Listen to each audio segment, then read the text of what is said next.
Welcome to the April 4th, 2023 meeting of the Arbor Planning Commission. For detailed information about the meeting, you can consult the agenda down usually at the end, at this end. What's that? We can't hear you. Oh, sorry. Let's see. Ms. Kelly, will you call the roll, or Mr. Leonard, whomever makes sense?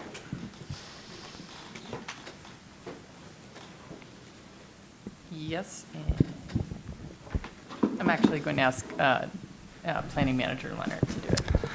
Oh, I was supposed to go the other way. Commissioner Gibrandel. Present. Commissioner Mills. Here. Commissioner Dish. Here. Commissioner Clark. Here. Commissioner Weich. Here. Commissioner Abrams.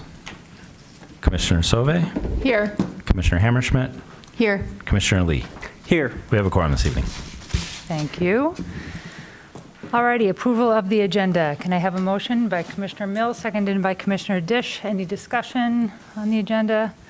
All those in favor, say aye. Aye. Motion passes. Okay, minutes of the previous meeting, item number 4. We have 2, so I'm going to take them together. This is from January 24th and March 21st of 2023. January 4th, not 24th. Oh, January 4th, 24th. 4th, sorry, typo on my end. Let's see. Moved by Commissioner Sauvé, seconded by Commissioner Lee. Any discussion of the meeting minutes? None? All righty. All those in favor, say aye. Aye. Motion carries. All right. Item 5, which are reports from city administration, city council, planning manager, planning commission officers, things like that. Why don't we start with city council, Commissioner Dish, or councilperson Dish, I should say. I answer to both. The North Maple rezoning and development agreement and site plan were warmly and enthusiastically passed by council last night. That was the final approval. And I don't think anything else was relevant to you, but maybe. Let's see, anything from planning manager? Just a couple updates for our working session next week. We're anticipating a presentation from the Ann Arbor DDA, who have recently completed a downtown market analysis, kind of a snapshot of the state of downtown post-COVID and the like. So will be just a brief presentation during that working session next week. And I just do want to note, I know that there's a communications section on the agenda. We have a fair number of handouts for you this evening. We endeavored to pull a lot of the communications from the previous meeting where this petition was scheduled, and it had to be postponed due to some weather-related events and some due to the weather, the catastrophic weather. And so originally we had pulled those meeting materials, but in front of you, you have a series of correspondence that the commission had received prior to that meeting relative to that petition. Again, the commission's already seen all those, but we did assemble those and print those off. So that's based on the volume this evening. Perfect. Okay, thank you. Any other commissioner offices or liaisons? Go ahead, Commissioner Sauvé. ORC met last week. We discussed how the UDC measures building height as well as grade plane. So we're evaluating that a little bit further right now for consistency. And I have something to report from Environmental Commission, and Commissioner Dish, you should feel free to add into this if you'd like. There is a resolution that's being put together on prohibiting natural gas connections for that. And I know that there's, movement afoot on staff end to be researching that. However, there was another element that I thought might be interesting for us to consider, because we've heard how stymied you all have been in terms of legal and things like that, and, issues that you're running into. We, get reminders on a weekly basis from all the people that are trying to sue us on things, on things like this. So one of the things There's a lot of passion on both sides of that issue. Yeah, right. Yes, that's very true. But one of the things that the second part of the resolution was around things that we have more control over. So potential for restructuring of fees or priority processing or being able to give tax credits, which clearly wouldn't be our purview to be able to do, but that will be heading towards city council. It has not been passed yet, but it'll be heading towards city council. So if this were to pass and then city council were to pass it, then it would come back to us. So I just wanted to give you all kind of a heads up that that's in the works. And if we, are feeling like the pace of this other momentum is feeling kind of frustratingly slow because of a lot of things we can't control, here are some things we actually can control. So I just wanted to put that in front of all of you to be able to think about that as we're moving forward. Okay, on to item number 6, which is public comment. This is an opportunity for persons to speak up to 3 minutes about an issue that is not listed on the public hearing on this agenda. So anything tonight for the credit union would not be now. That would happen later when we're discussing that. So we'll first call in people who are present here, and then we'll call on folks who are remote. And to speak during this public hearing remotely, press *9 if listening by phone, or use the raise the hand feature if viewing through the web link. For phone access, call 877-853-5247 and enter meeting ID 977-6634-1226. And to unmute, press *6. City staff will select callers that have raised their hand using the last 3 digits of your phone number or by your name if you're viewing through the web link. You'll hear an automated announcement that the host is allowing you to speak. When speaking, please move to a quiet place so that we can hear you clearly. For either method, please state your name and address at the beginning of your comments. Is there anybody here that would like to begin public comment on things that are not on tonight's agenda?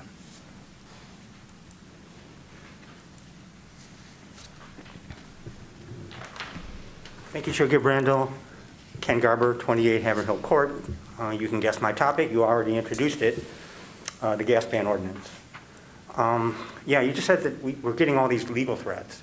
I've been carefully reading the correspondence to the Planning Commission, and I've only seen one threat from the law firm of McClelland and Anderson for the Home Builders Association of Michigan, or HBAM. Maybe there have been others, but I've missed them. This same law firm and HBAM are also threatened the state legally over new energy efficiency standards in the state energy code, which is under revision. HBAM is a very backwards-looking organization which local builders broke away from many years ago to form their own group. I know you can't entirely ignore legal threats, but hey, consider the source here, HBAM. I've been meeting with developers on this issue, and what has most struck me is, frankly, the complete absence of any sense of shared responsibility for the climate crisis. Instead of joining our collective effort, they say it's not their problem, or imply that. I know they have their pro formas, but most don't even pretend to care. So we really need this ordinance.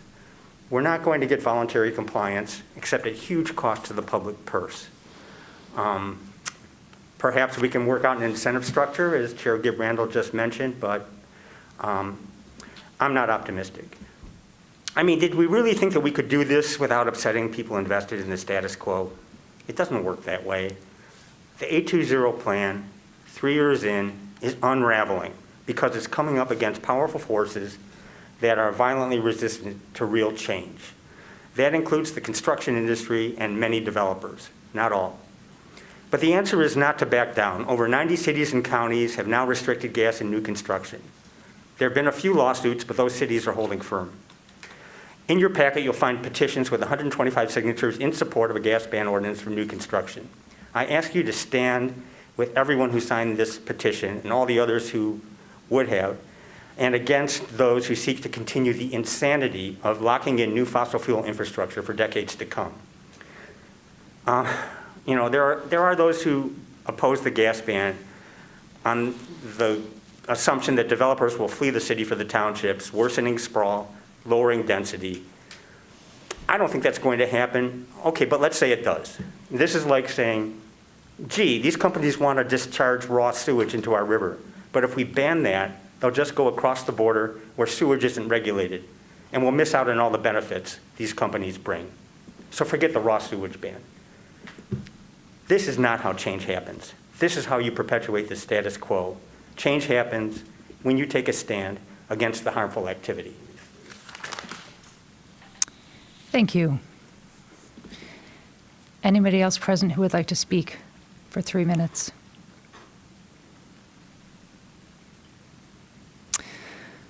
Okay, we will move on to item number 7, which is public hearings for the next business meeting.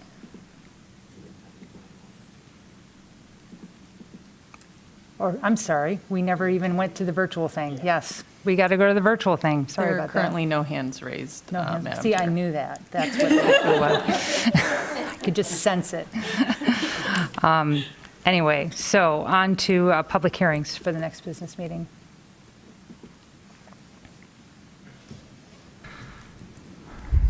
We have one new public hearing scheduled for the April 18th meeting. It's a proposed Unified Development Code modification.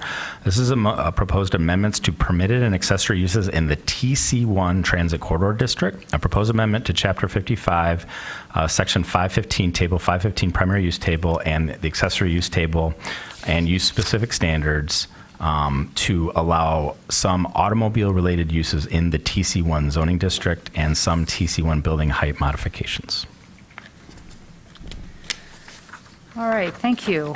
So we are then moving on to our regular business, which is item number 9, 9A. So this is for the University of Michigan Credit Union site plan and special exemption used for City Planning Commission approval. This is a proposal to build a new 4,740 square foot building with 3 drive-through lanes and 22 parking spaces on this 1-acre site located at 2929 Plymouth Road. The parcel is zoned O for office. A special exemption use is requested for the 3 drive-through teller lanes. The staff recommendation is approval. I think we're going to start with a petitioner presentation for 10 minutes.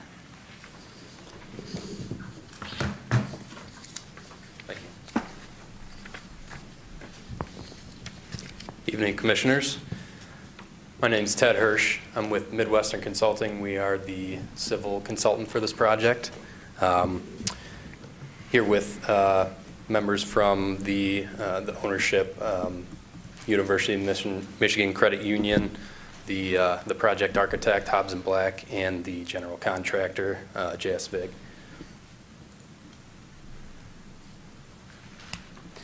So I think everyone or most people are kind of aware where the project is. Just to give some context, here west of US 23 on Plymouth Road, just east of Huron Parkway. And then just getting a little more granular, see that M-City testing facilities to the southeast, and we have Prairie Street on our east of the site, Thurston Elementary to the north. Providing a little more context here from a zoning and future land use perspective, just highlighting the existing zoning map, showing that we're Zone O office, and the future land use element of the comprehensive plan being consistent and showing that is office as well. Just to give a little background on the characteristics of the project. So University of Michigan Credit Union does have space in the Travers Village Center a little bit west of this project site.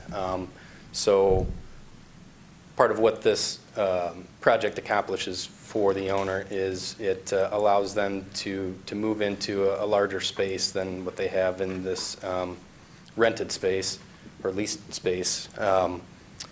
The expansion of the building and area gives them things like a conference room, things that they can use to better serve their members, provide stuff like financial education, mortgage facilitation.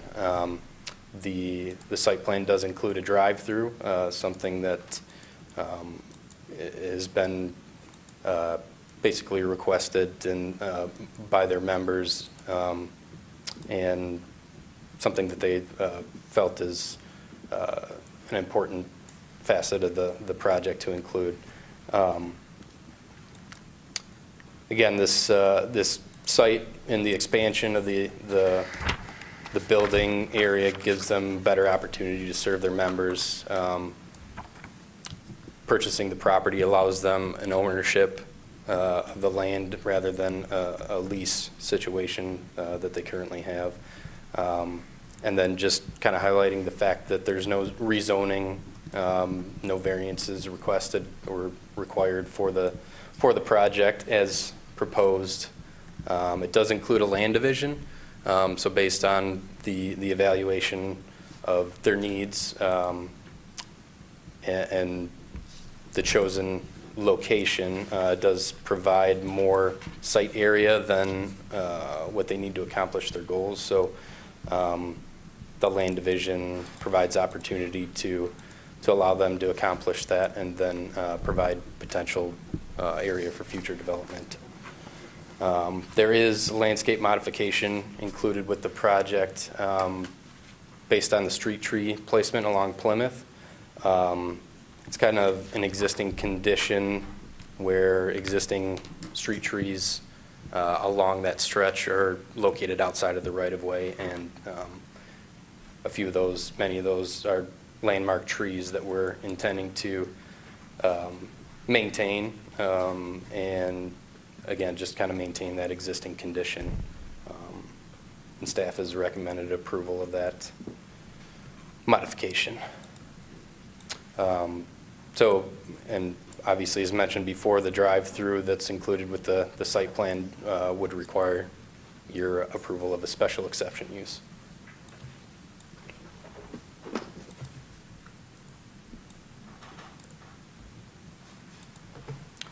Moving on to the site layout. So here you can see that there is kind of the modest building and parking fields and drive lanes.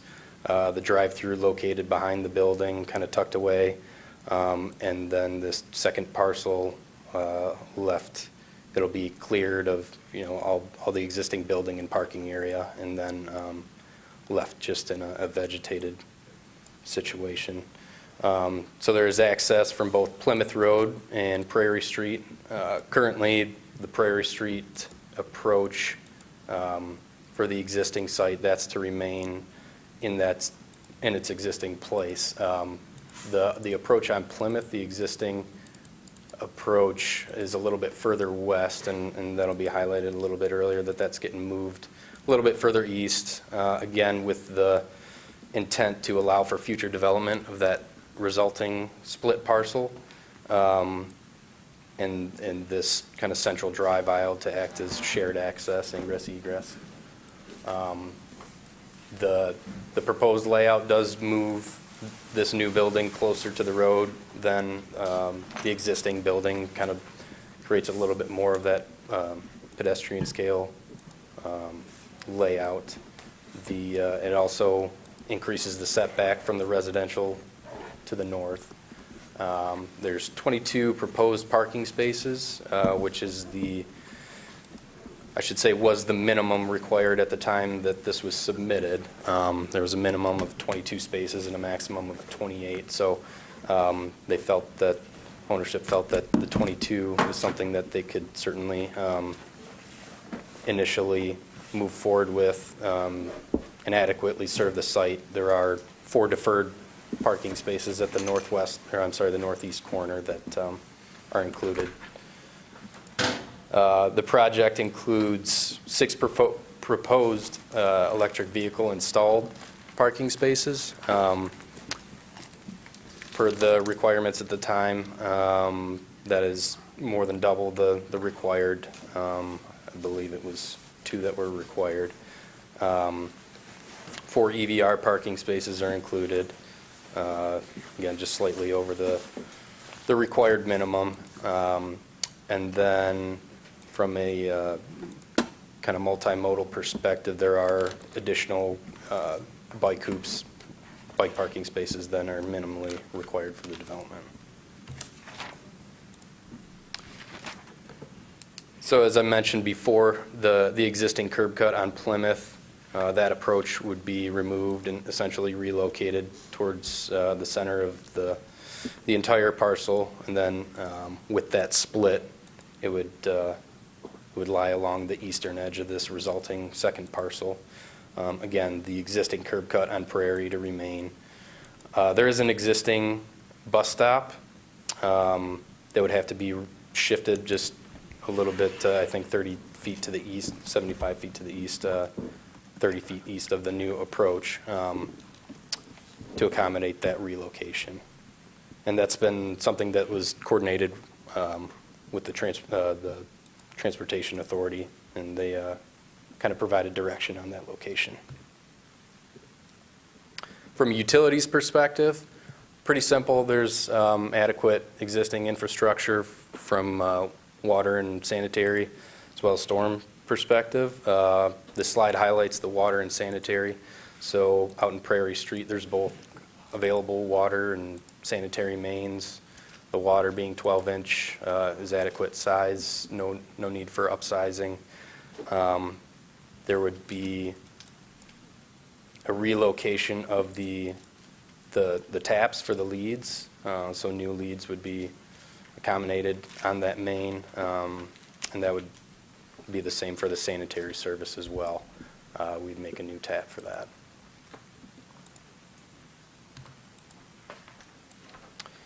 Currently, the existing site doesn't have any detention facilities or really any stormwater management, quality, or any other facilities other than conveyance. There's some catch basins on site. It's all parking and building impervious surface that drains into the catch basins and then directly out to the city storm sewer and Prairie Street. So the project provides underground detention here in the north end, some new storm sewer to capture as much of the site runoff as possible.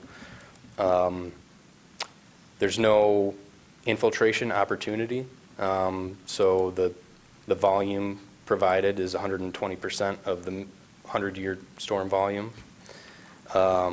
In addition to all of that, although there's no infiltration, there is a proposed rain garden kind of in the center of this drive-through loop, in which is that my time? If you just want to wrap it up. Wrap it up real quick. So, got the building here. Just a couple of different views. Highlighting a couple of things here. The walk-up ATM that we do have, I think that was something that was maybe not as well pronounced on the site plans. Just wanted to make sure that that was identified. The drive-through, we had kind of discussed with planning staff that the owner is willing to accommodate or open to accommodating whatever it kind of means to provide bicycle access through that drive-through, whether it's signage or what other special accommodations there might need to be. It does have energy efficient, sustainable building materials. Probably during discussion, the project architect from Hobbs & Black can speak a little bit more to that. So I can wrap this up. So obviously our goals for the meeting are to review the details of the project, discuss with Planning Commission, address any questions, concerns, comments. And I know there's been significant communication from residents that I'm sure all you are aware of, so to address your questions as well as theirs. And then get actions on the special exception use, the site plan approval, and the landscape modifications. That's the long and short of our goals for the meeting. Thank you. Thank you. Mr. Chang, anything to add? The petitioner did an excellent job of giving a pretty good overview of the site. Just a couple of things just to highlight. There is a walk-up ATM machine also as part of this proposal at the northwest corner. There's also a conflicting land use buffer that's 30 feet wide. The required minimum is 15 feet wide, which will screen from the residents to the north. Otherwise, I'm available for any questions you may have. Thank you. Okay, we are going to open the public hearing. So this is an opportunity for people to speak up to 3 minutes. We'll call on individuals first who are present, and then we'll move virtually. To speak remotely, press *9 if listening by phone, or use the raise the hand feature. through the web link. For phone access, call 877-853-5247 and enter meeting ID 977-6634-1226. To unmute, press *6. City staff will select callers that have raised their hand or by name if accessing through the web link. You'll hear an automated announcement that the host is allowing you to speak. When speaking, please move to a quiet area. Is there anybody present who would like to speak on this project? You have 3 minutes to address the Planning Commission. Just please state your name and address first. Hi, thank you. Good evening. My name is Stefan Aaron Basic. I'm a Ward 2 resident of Orchard Hills at 2142 Yorktown Drive. I want to voice my opposition to these proposals. As a resident of Orchard Hills, I believe that this project makes little sense. First, UMCU already has a suitable location over on their existing building in Plymouth Road. Demolishing a building that is in good and usable condition is wasteful and short-sighted. Second, the special exception use of adding drive-through lanes is not conducive to A20's climate-friendly vision, as this will encourage more driving and increase idling emissions right next to our neighborhood pool, Dolphin Pool. Speaking of the pool, this situation could also create a potentially unsafe environment where unscrupulous individuals may be lingering within a few dozen feet of young children at play. Moreover, this land could be better utilized with mixed retail or gentle density housing. I would appreciate if we could put a stop to this proposal and eliminate UMCU's wasteful plans to expand a bank that is simply not needed. Also, just a note, I am a UMCU member. Thank you very much. Thank you. Anybody else present who would like to address the Planning Commission on this project?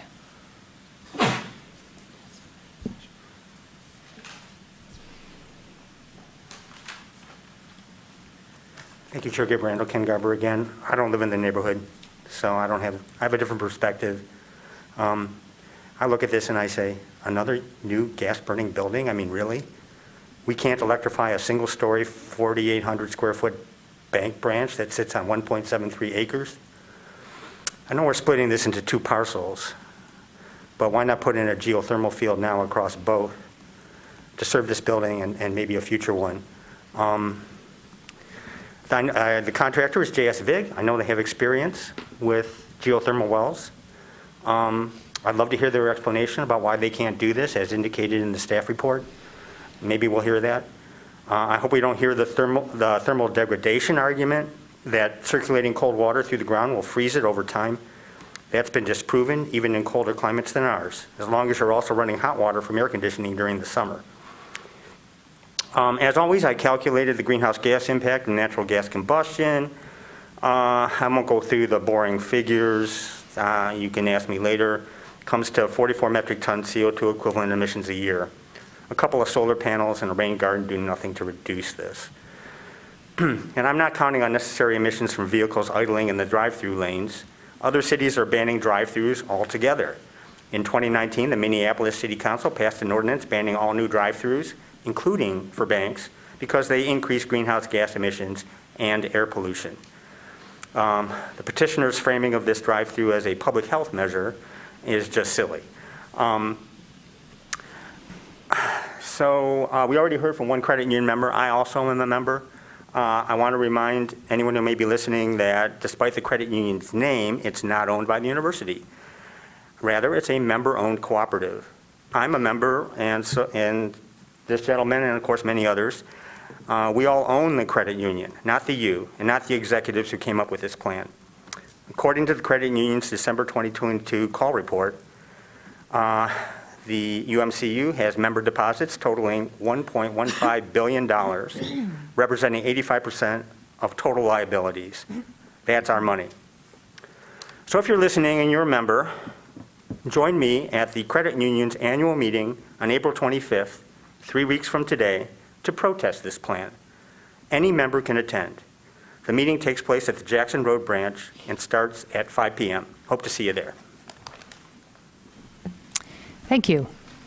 Anybody else present who would like to speak on this project?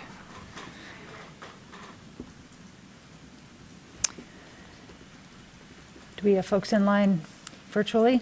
We do. There are currently 7 hands raised, and our first caller is Hernan Roca. You have permission to speak. Hello. My name is Hernan Roca. I am one of the neighbors whose property is divided just by a fence from the proposed project. And I would like to raise a concern, besides several other concerns that were already stated. I would like to raise a concern because I didn't hear, apparently heard that there are projected charging stations, electric charging stations for cars besides the drive-through, which I actually oppose to. That would create a significantly higher traffic in that area. And actually, I didn't hear that the proposal considers to, in case it gets approved, which I mean, I don't know what would be the final approval. I didn't hear anything about building a privacy fence that separates the houses that are just next to that project building, because as you can see, these cars will come with lights, with noise, with everything, I think, and it doesn't have time. It could be in the middle of the day, it could be in the middle of the night. So that would create a huge disturbance for the neighbors that live just, that live just next to that property. I also oppose this increase of driving because of the already stated things related to the pool that is near this property, which is a public pool for the neighborhood, which a lot of traffic from children and everything else. So it actually is a danger in my view. In case it is approved, finally, I still think it's important that the builders consider at least a privacy fence there, tall enough and compact enough to reduce the disturbance to the private neighborhood houses there. That's it.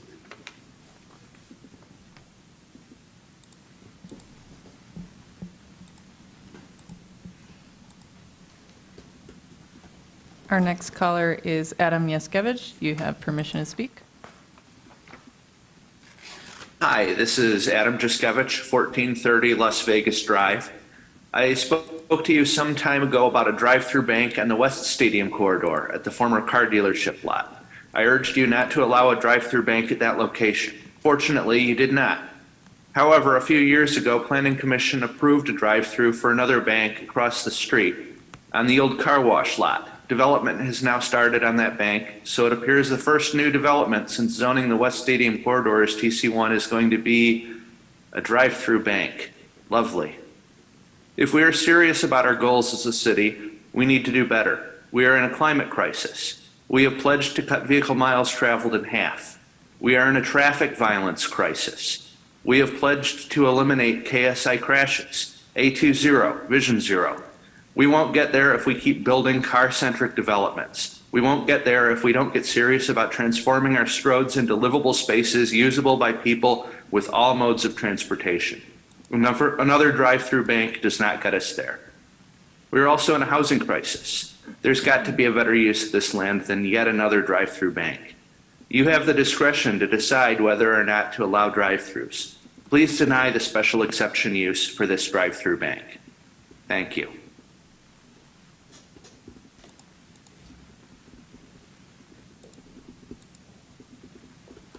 Our next caller is Eric Zakar. You have permission to speak. Hi, this is Eric Zucker from 2435 Prairie. I'm adjacent to this project on Prairie Street. I'm also calling to oppose the SEU for the 3-lane drive-through here. As the last caller said, we're in a climate crisis. We are in a housing crisis. We are not on this side of town in a drive-through bank crisis. We have 7 within a 1-mile stretch. Some of them are vacant that UMCU could have repurposed. but instead they're choosing to build this one on a neighborhood street. At the community engagement session held previously, UMCU did not send a representative, just a representative from the firm that's building, so they were unable to answer our questions as a community. Contrary to what the staff report states, the drive-through meets none of the requirements of an SEU, which I'll go through point by point. First, it says, will it be consistent with general objectives of the city master plan? The answer is no. A new drive-through runs counter to our stated missions, A20, Vision Zero goals. Number two, will it be compatible with the existing and planned character of the vicinity? No. There's no other bank here with a drive-through which exits onto a neighborhood street, especially one with an elementary school and a neighborhood pool within sight. Number three, will it be consistent with the character of activities? No. Prairie is a residential street. People walk and bike through this area and walk to the pool there. We do not need to encourage more auto use on Prairie Street. Four, will it be detrimental to the peaceful enjoyment of a neighboring property? This is a pretty obvious yes. All the neighbor are speaking with one voice and telling you that it is. Oddly, the staff report mentions that the drive-through is behind Plymouth Road from the bank, so it's not visible from Plymouth and won't detract from peaceful enjoyment. But it's pretty visible from Prairie and pretty visible from folks' backyards. So I'm not sure why that was ignored, but the sight lines along Plymouth were prioritized in the staff report. And five, will it be detrimental to the natural environment? Well, it encourages driving, idling, car use, instead of the current bank where people use it as a walkable bank.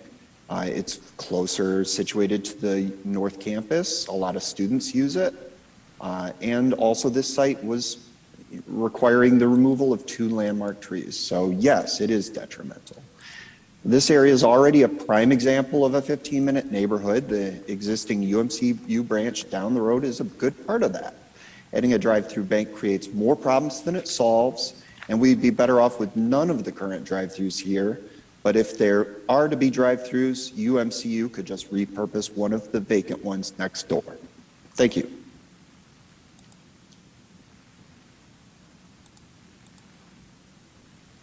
Our next caller is Jacob Kitzman. You have permission to speak. Hello, my name is Jacob Kitzman. My wife, kids, and I live at 2851 Renfrew Street in the same neighborhood as this proposed development. My son attends Thurston Elementary School, and we frequently walk and bike around the neighborhood, including to the pool that's about a few hundred feet, within a few hundred feet of this development. We strongly oppose this development. It offers no potential benefit to the neighborhood. As it stands, you can't swing a cat without hitting a bank here. We've got the existing credit union branch, PNC Bank, the Huntington Bank, the Key Bank, the Bank of Ann Arbor, Comerica Bank, Flagstar Bank, Hans Bank, and Chase Bank, and possibly more that I've missed within a mile stretch. We do not want and we do not need any more retail banking locations. The consultant spoke of the site layout offering a potential for future development. However, this is entirely unspecified. It may not be fulfilled. This development itself would represent a major missed opportunity to add office space, retail, or potentially housing along a vibrant transit corridor that services the university and, in fact, the entire city. Nevertheless, the Planning Commission must rule on the narrow proposal that is presented here, not on the vague promises of some future development. The addition of this drive-through would bring additional traffic from a high-speed arterial road onto Prairie Street. This threatens to worsen congestion near an elementary school and a neighborhood pool at times when there is a high density of both vehicle traffic for pickups and drop-offs, as well as parents and kids on foot, bikes, and scooters. It appears there has been no serious study into the potential impacts of this proposal upon pedestrian safety. As you've heard, it runs entirely counter to the city's stated Vision Zero goals and the A20 carbon neutrality plan. This project appears to come from a 1960s mindset, not a 2023 one. It does not merit a special exemption use, and I urge you to reject this application. Thank you.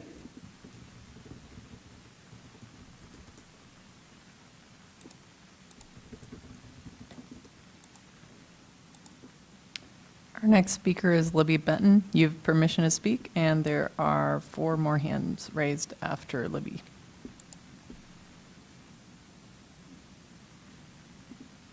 Hi. Sorry. Hi, my name is Libby Benton, and I live at 2359 Prairie Street, which is just up the street from this proposed drive-through bank. I have 2 kids, ages 2 and 6, and we are members of the OHAC pool that's just across the street from this site where we swim, and there's a lovely weekly outdoor yoga class in the summer. And we walk, bike, and drive by this site daily, and I am asking that the Planning Commission deny the request for a special use exception. This drive-through, adding a drive-through here does not fit with the current character of our neighborhood or the future plans. Our neighborhood is already remarkably walkable.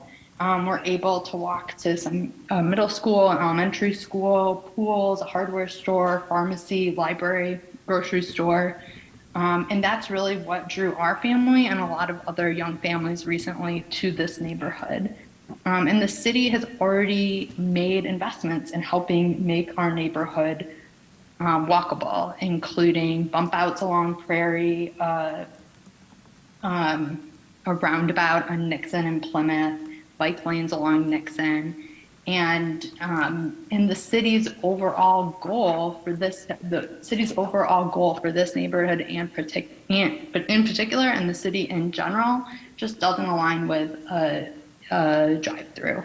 The city is committed to, expanding and improving 15-minute neighborhoods, and our neighborhood is already well on its way to being a 15-minute neighborhood, and we need to make more investments in neighborhoods like ours to keep them that way and expand them. And the city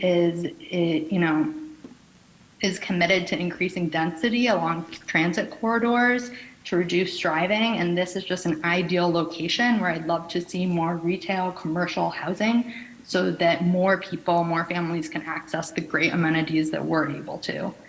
And the city is committed to making roads like Plymouth Road safer.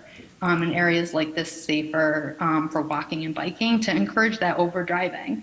And approving a drive-in in this location goes in the exact opposite direction because you've got people swinging in off of Plymouth who are just driving through, coming onto our residential street. And I'm really concerned about the kids there and the potential for these roads.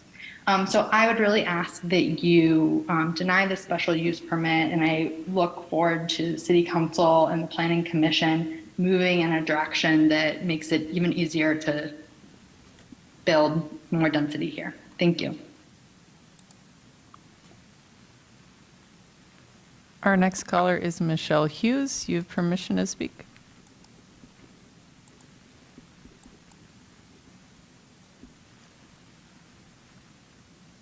Hi. So yeah, I have the same opinion as a lot of these people that this drive-through is a terrible use of this land. Having a single-story building here is a terrible use of the land, and I would rather see something that is going to advance some of the city's goals rather than going directly against them. Sorry. I worked at that existing building for 10 years, and Plymouth Road is a horrible nightmare-st road there. It's definitely car land, and I think that rather than acquiesce to that, we need to be going against car culture at every opportunity. There's a bus stop directly in front of the building, but there's a bus stop, if you're coming from the other direction, there's a bus stop across the street, and you have to cross Plymouth Road, which is a horrible nightmare-st road, and there's no help, there's no mid-block crosswalk there, there's no safety island, and so, it would be scary to approach this credit union location, whereas the current credit union location, there is a mid-block crosswalk with an RRFB.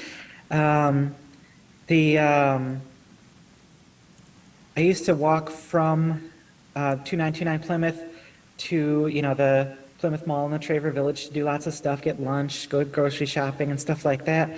And you have to cross, you have to walk down the sidewalk in front of a gas station and a bank.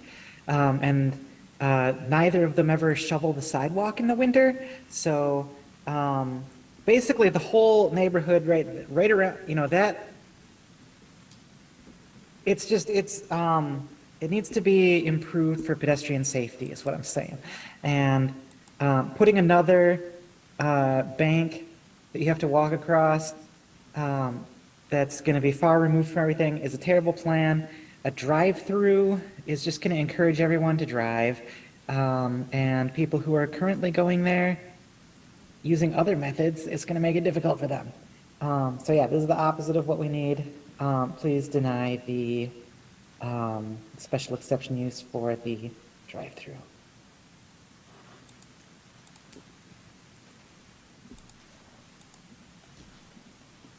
We still have 4 hands raised. There were a few joiners. Our next caller is Michael Anderson. You have permission to speak.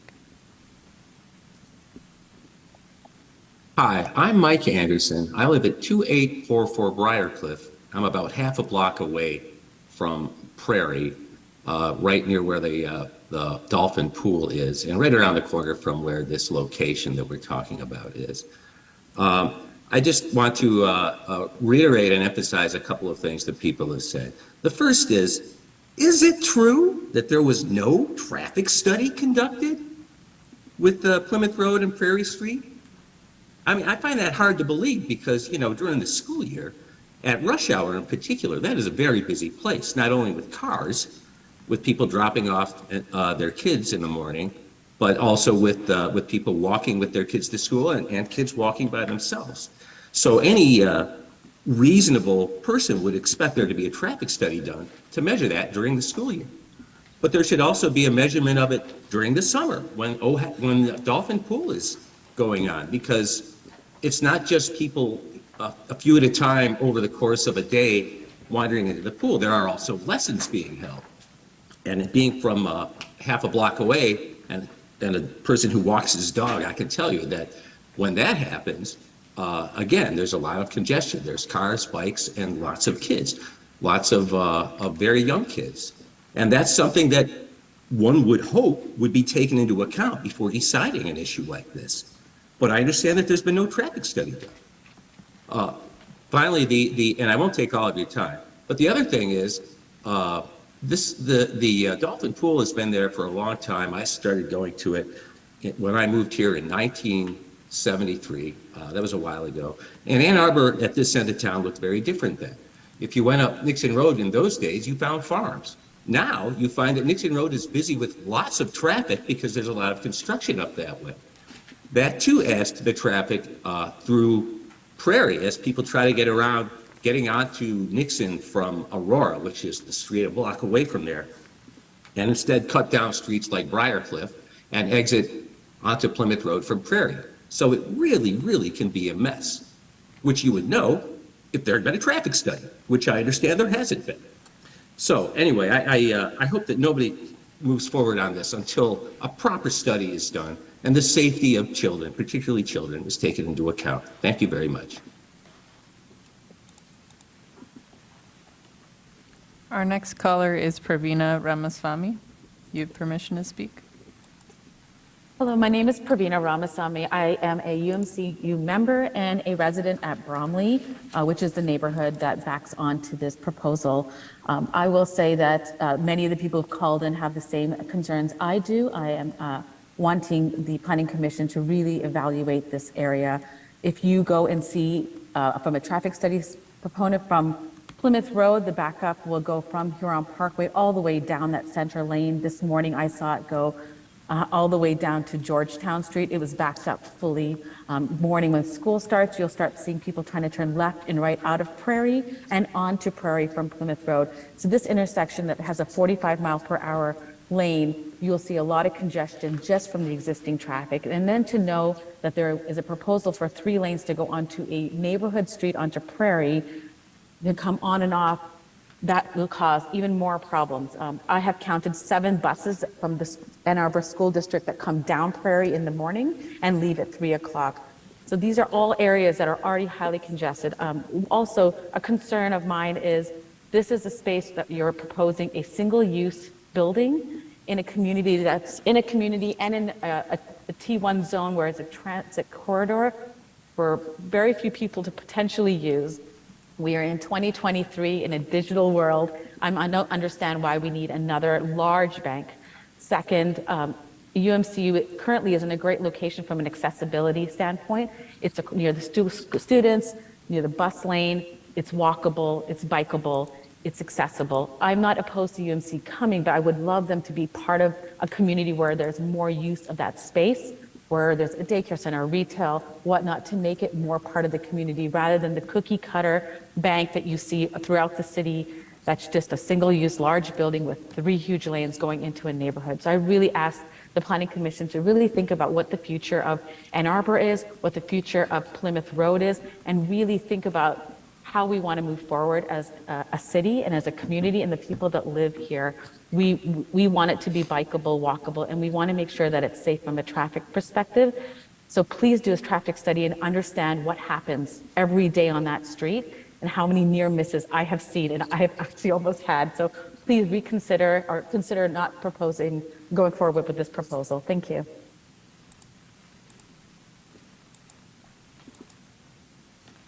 Our next speaker is John Pork. You have permission to speak.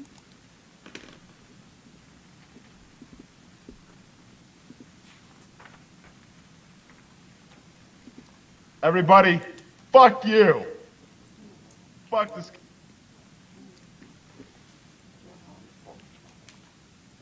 I muted that caller due to vulgar language, and we're going to move on to our next caller, which is Brandon Currington. You have permission to speak.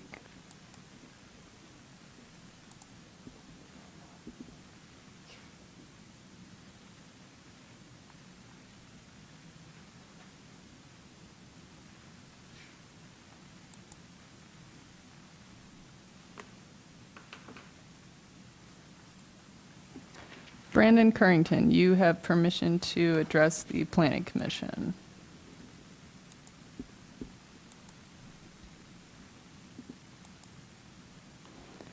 I will come back to Brandon Currington. Alex Lowe, you have permission to speak. Hi, this is Alex Lowe calling in from 3340 Fernwood Avenue. Commissioners and frequent viewers are probably familiar with me from my regular calls in favor of approvals of pretty much every new development, including the Avalon development on the old Ann Arbor Dairy site and the proposed townhouses on Platte Road. So with that in mind, I'd like to say, no, no, no, no, no, no, no, no, no, no, no, no, no, no, no, this looks terrible. This honestly seems like this, the Planning Commission version of a homework assignment rushedly done in class before the teacher picked it up. I can see why someone would want to do that rather than thinking it through more fully if they don't want to have to fulfill the obligations of TC1 when it inevitably comes to this corridor. So instead, they just sort of rushed through half a project in hopes that they could sneak under their radar before TC1. So that kind of rubs me the wrong way already. But then there are so many other things that I think are ridiculous about this. For one, why not even worrying about moving the curb cut on Plymouth and having to move the bus stop and all of that? Why is there even a curb cut on Plymouth for this at all? The current curb cut is right next to another curb cut. work out a deal with PNC Bank. They have plenty of space in their on their lot. Their tiny little bank building is a postage stamp in a sea of asphalt. And there's also a curb cut on Prairie Street. Like, do you need 2 curb cuts for this? Why not just have one? And what about all of that parking? Geez, that is a lot of parking for somewhere that these days seldom has many people in. All in all, this seems like just a terrible idea. Let's put some mixed use in there instead. Thank you. I'll try one more time for Brandon Currington. You have permission to address the Planning Commission. Hello, my name is Brandon Currington. Can you hear me? Because my mic wasn't working last time. I'm wondering if y'all can hear me. We can hear you. All right, I'm Brandon Currington. I'm a deputy, and I live on North Flagstaff. I have an issue regarding the mosques in the area. There's just a lack of mosques, and I just generally think that we should build more mosques. Thank you, and thank you.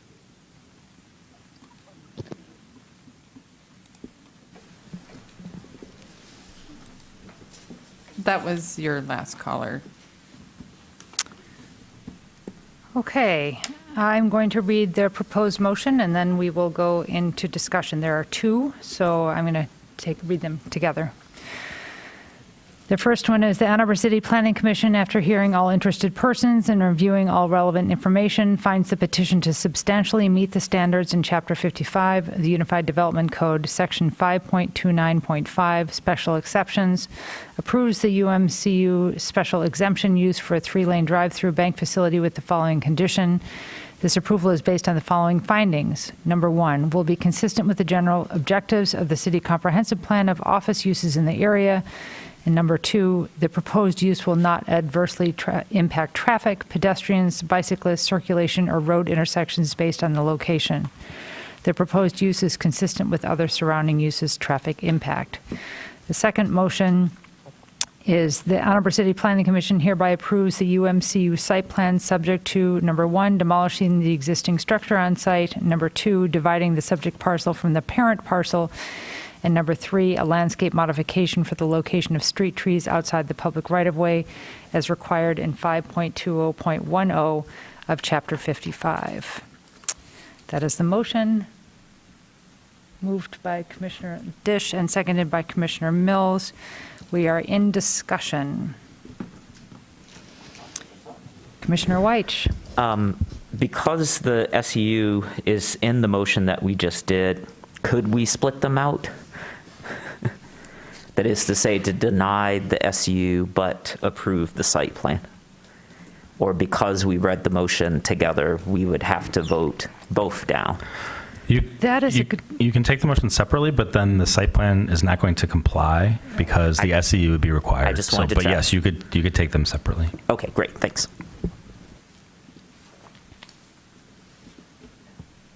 Commissioner Lee. Thank you. Quick question on the topic of electrification. In the report, the comment was that various operational and maintenance issues that would almost certainly be realized if a fully electrified building were to be incorporated. Could you expound on that and what kind of various operational and maintenance issues that you guys were anticipating from a fully electric system?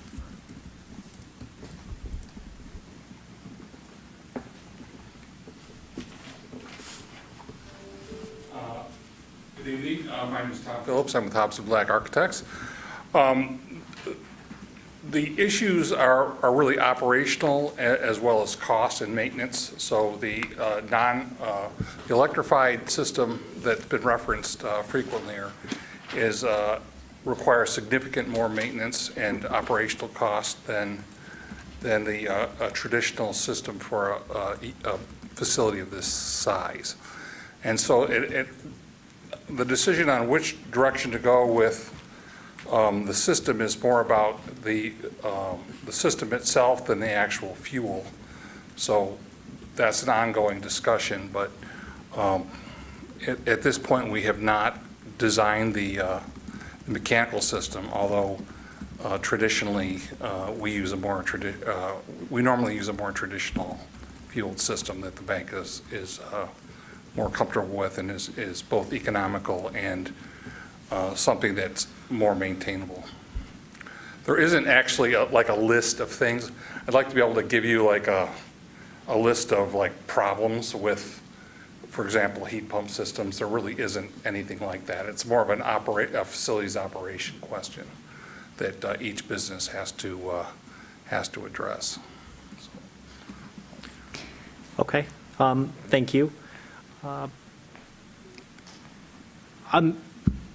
Okay, thank you. Does anybody else want to expound on that?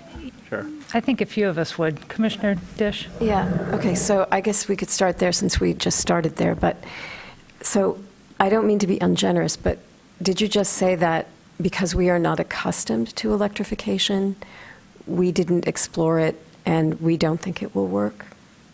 I mean, that sounded like that was your answer. I would say it's not about whether it'll work or not. It's just it's way downstream of planning. So this is a facilities operation question as opposed to a planning question. So when it comes to engineering a building, we get into a lot of issues that make up the facility in general. So it's not a matter of it not working. It's a matter of it functioning for the business in question. In this case, we do have clients that have used all electrical systems and are happy with those, but it's not a one size fits all. It's easy to kind of generalize and want to say that one particular system will fit any facility that you want to apply it to, but that's not the case. And I think that's one of the things you're finding across the community where various business owners are finding that there isn't a one-size-fits-all electric solution for everybody. If there was, then this would be a no-brainer. Everybody would just say, sure, that's not an issue, but it is a concern and one that each business has to address. So then your emphasis is more that you haven't designed the mechanicals for this building yet? We have designed, we've done a number of buildings for the credit union, and so our inclination is to continue with systems that have worked in the past. However, that is accurate. We have not designed the system for this building yet. That is true. Yeah, because you were saying that this is I think you said it's a building thing, not a planning thing? Well, that's subjective, of course. I probably shouldn't have said that. So it is a building engineering issue, though, for sure. Sorry, I'm confused, so I'm going to let someone else follow up because I must not be tracking. It seems to me when I look at this building, and I've worked on several that are all electric and that have heat pumps and solar and things like that, that this building is actually particularly well set up to be able to have a system like that. I'm a landscape architect, I'm not an architect, but I will just say I've been associated with many projects that have these kinds of systems. You have a one-story building, you have a ton of roof area, you have green area in which you could do some sort of, underground system for this too, whether they're a loop system or wells. And it gets harder as you go up, as your energy demands go up, and as you have less area to be able to set up solar. So it seems to me, based on sort of reading between the lines, and I guess I just sort of want to understand, it seems to me that it's because you all didn't kind of start thinking that way from the beginning that you've ended up where you are, rather than, it didn't seem like that was one of your goals. And I think that part of what we've been hearing from the community, and also what we've been discussing here for months, years, is that we want people, we are trying to, there's a lot of things about the direction of this corridor that feel like are just not being addressed here at all. There's a lot of things about the direction of where a city wants to go that feels like it's not being addressed here at all. So I've been on the Planning Commission for 7 years now. I would say if this had come through 7 years ago, I would have a different opinion about it. But it feels like it's just not hitting, it's I don't know how staff informed you around drive-throughs, but we've been rejecting them for years now. So it just feels like this is sort of falling, like that you all haven't been listening to what has been discussed at this table. So there's a lot that I just brought up there around energy and around use and around kind of our goals. But and we understand that we can't mandate you to do this. I just find the response lacking in terms of it's going to be hard for us to take care of when I know of many projects that are doing just fine with that, that are using these kinds of systems quite well. Hi, I'm Deanne Ramos. I'm with the University of Michigan Credit Union. Just to let you know, I wanted to make mention that we have 2 locations where we did do the heat pump system. And we did that back in 2015 and maybe 2018. So it isn't a system that we did explore. We would consider exploring it again. When we did it at that time, the technology wasn't quite there. We were far ahead. And so those systems have not worked properly. And so that is what kind of has made our decision to go revert back to the traditional mechanical systems. So it doesn't mean that we're not willing to go that route and look at it again if that's something that the commissioners would request that we do. But just to let you know, we did consider that for this location, but because of the difficulties we did have in the past is why we've looked at going backwards. So I hope that helps a little bit clarify some of that. Okay, thank you. Commissioner Lee.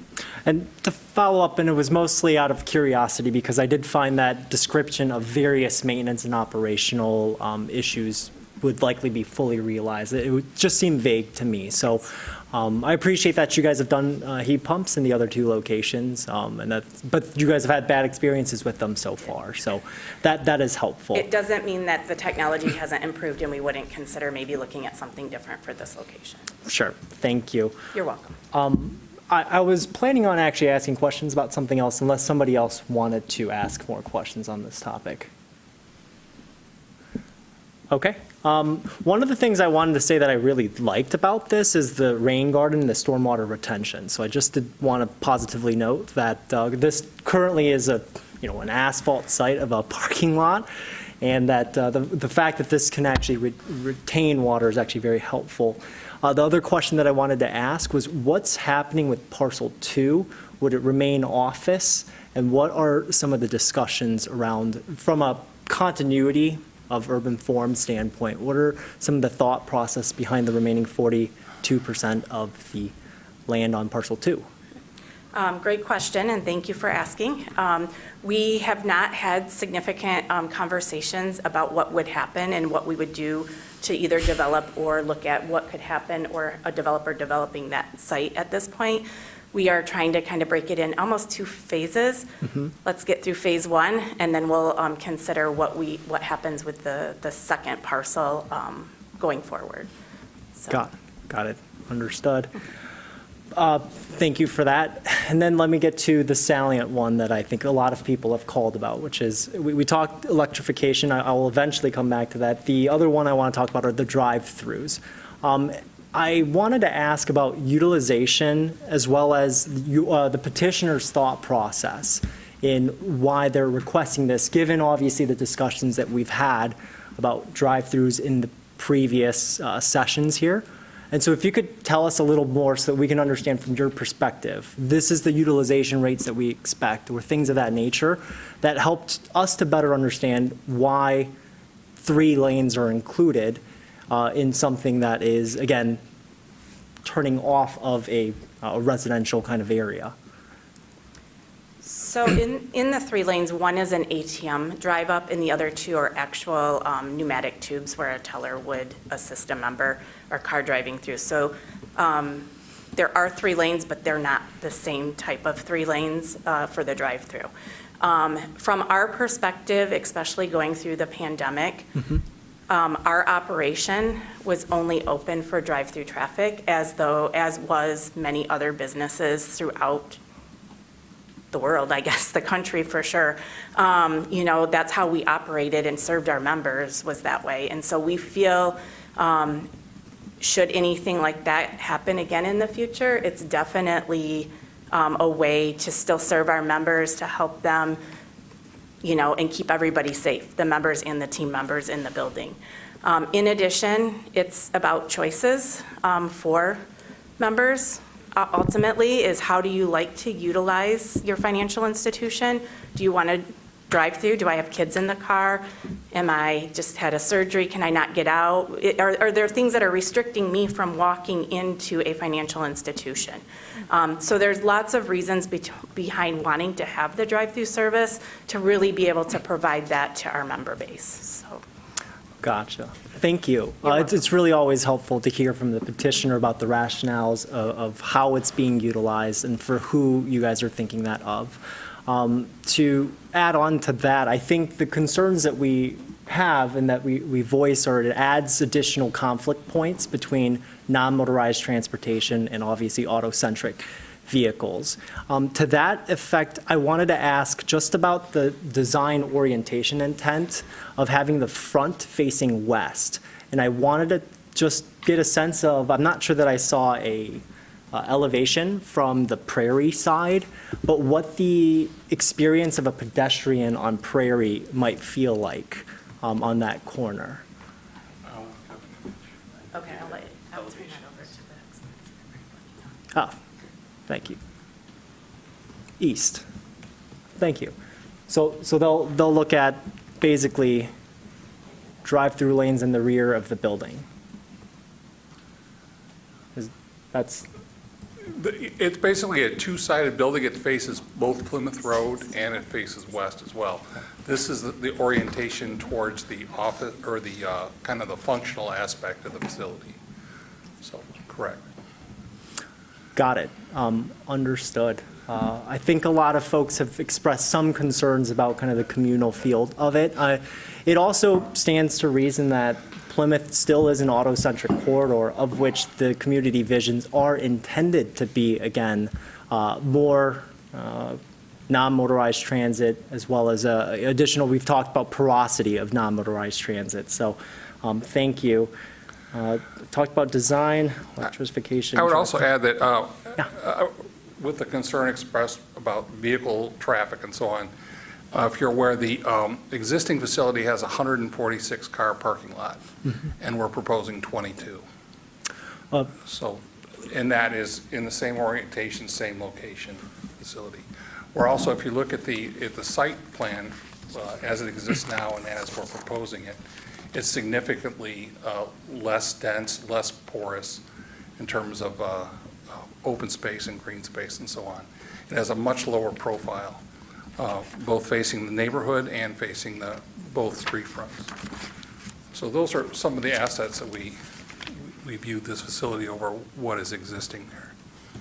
Gotcha. Thank you. And I would like to say that I did receive the Midwest Trip Generation Report, in which I believe, to quote, after applying the pass-by traffic reduction, the proposed bank is expected to generate 31 less trips during morning peak hour and approximately the same traffic as the existing office during the afternoon peak hour. So that's something I did want to mention. We do have in our possession the trip generation report.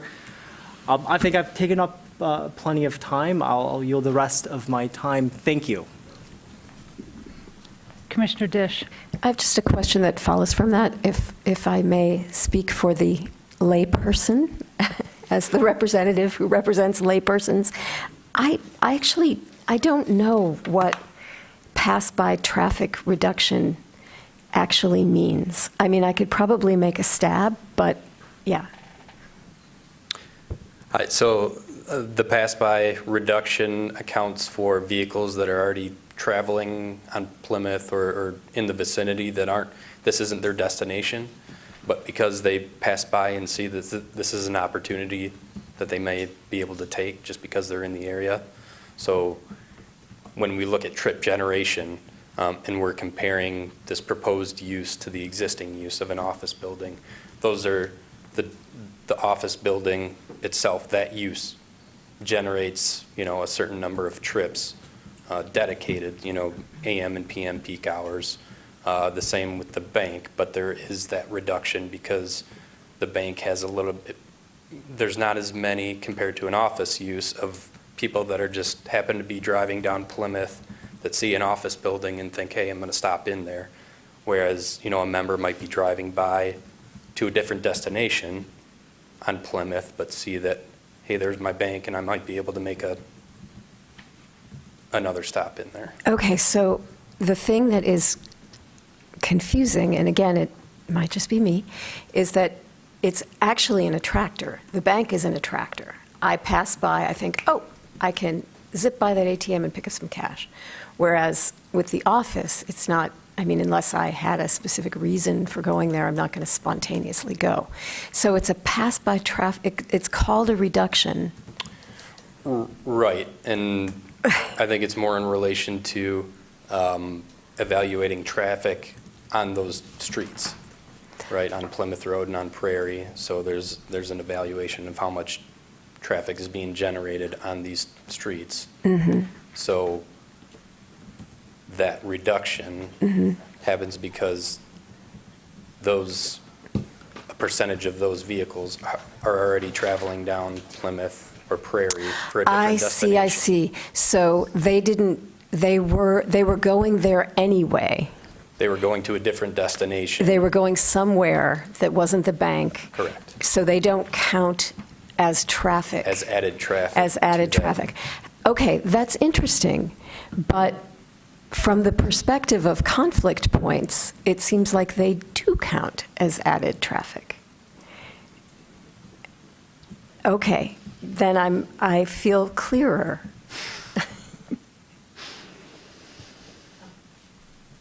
Commissioner Mills. While we're looking at the traffic study, I just want to make sure that I understand this right. So, and to refresh my understanding of how this is used in the context of our code. So typically the level of service and stuff is generated at we look at the peak hours, is that right, from the staff perspective? That's correct. Okay. So, and then those nets, kind of what was just discussed was kind of the nets during the AM and PM peaks. But one of the things that I want to make sure that I'm reading this right is in the column that's weekday 24 hour. So not just at the peak times.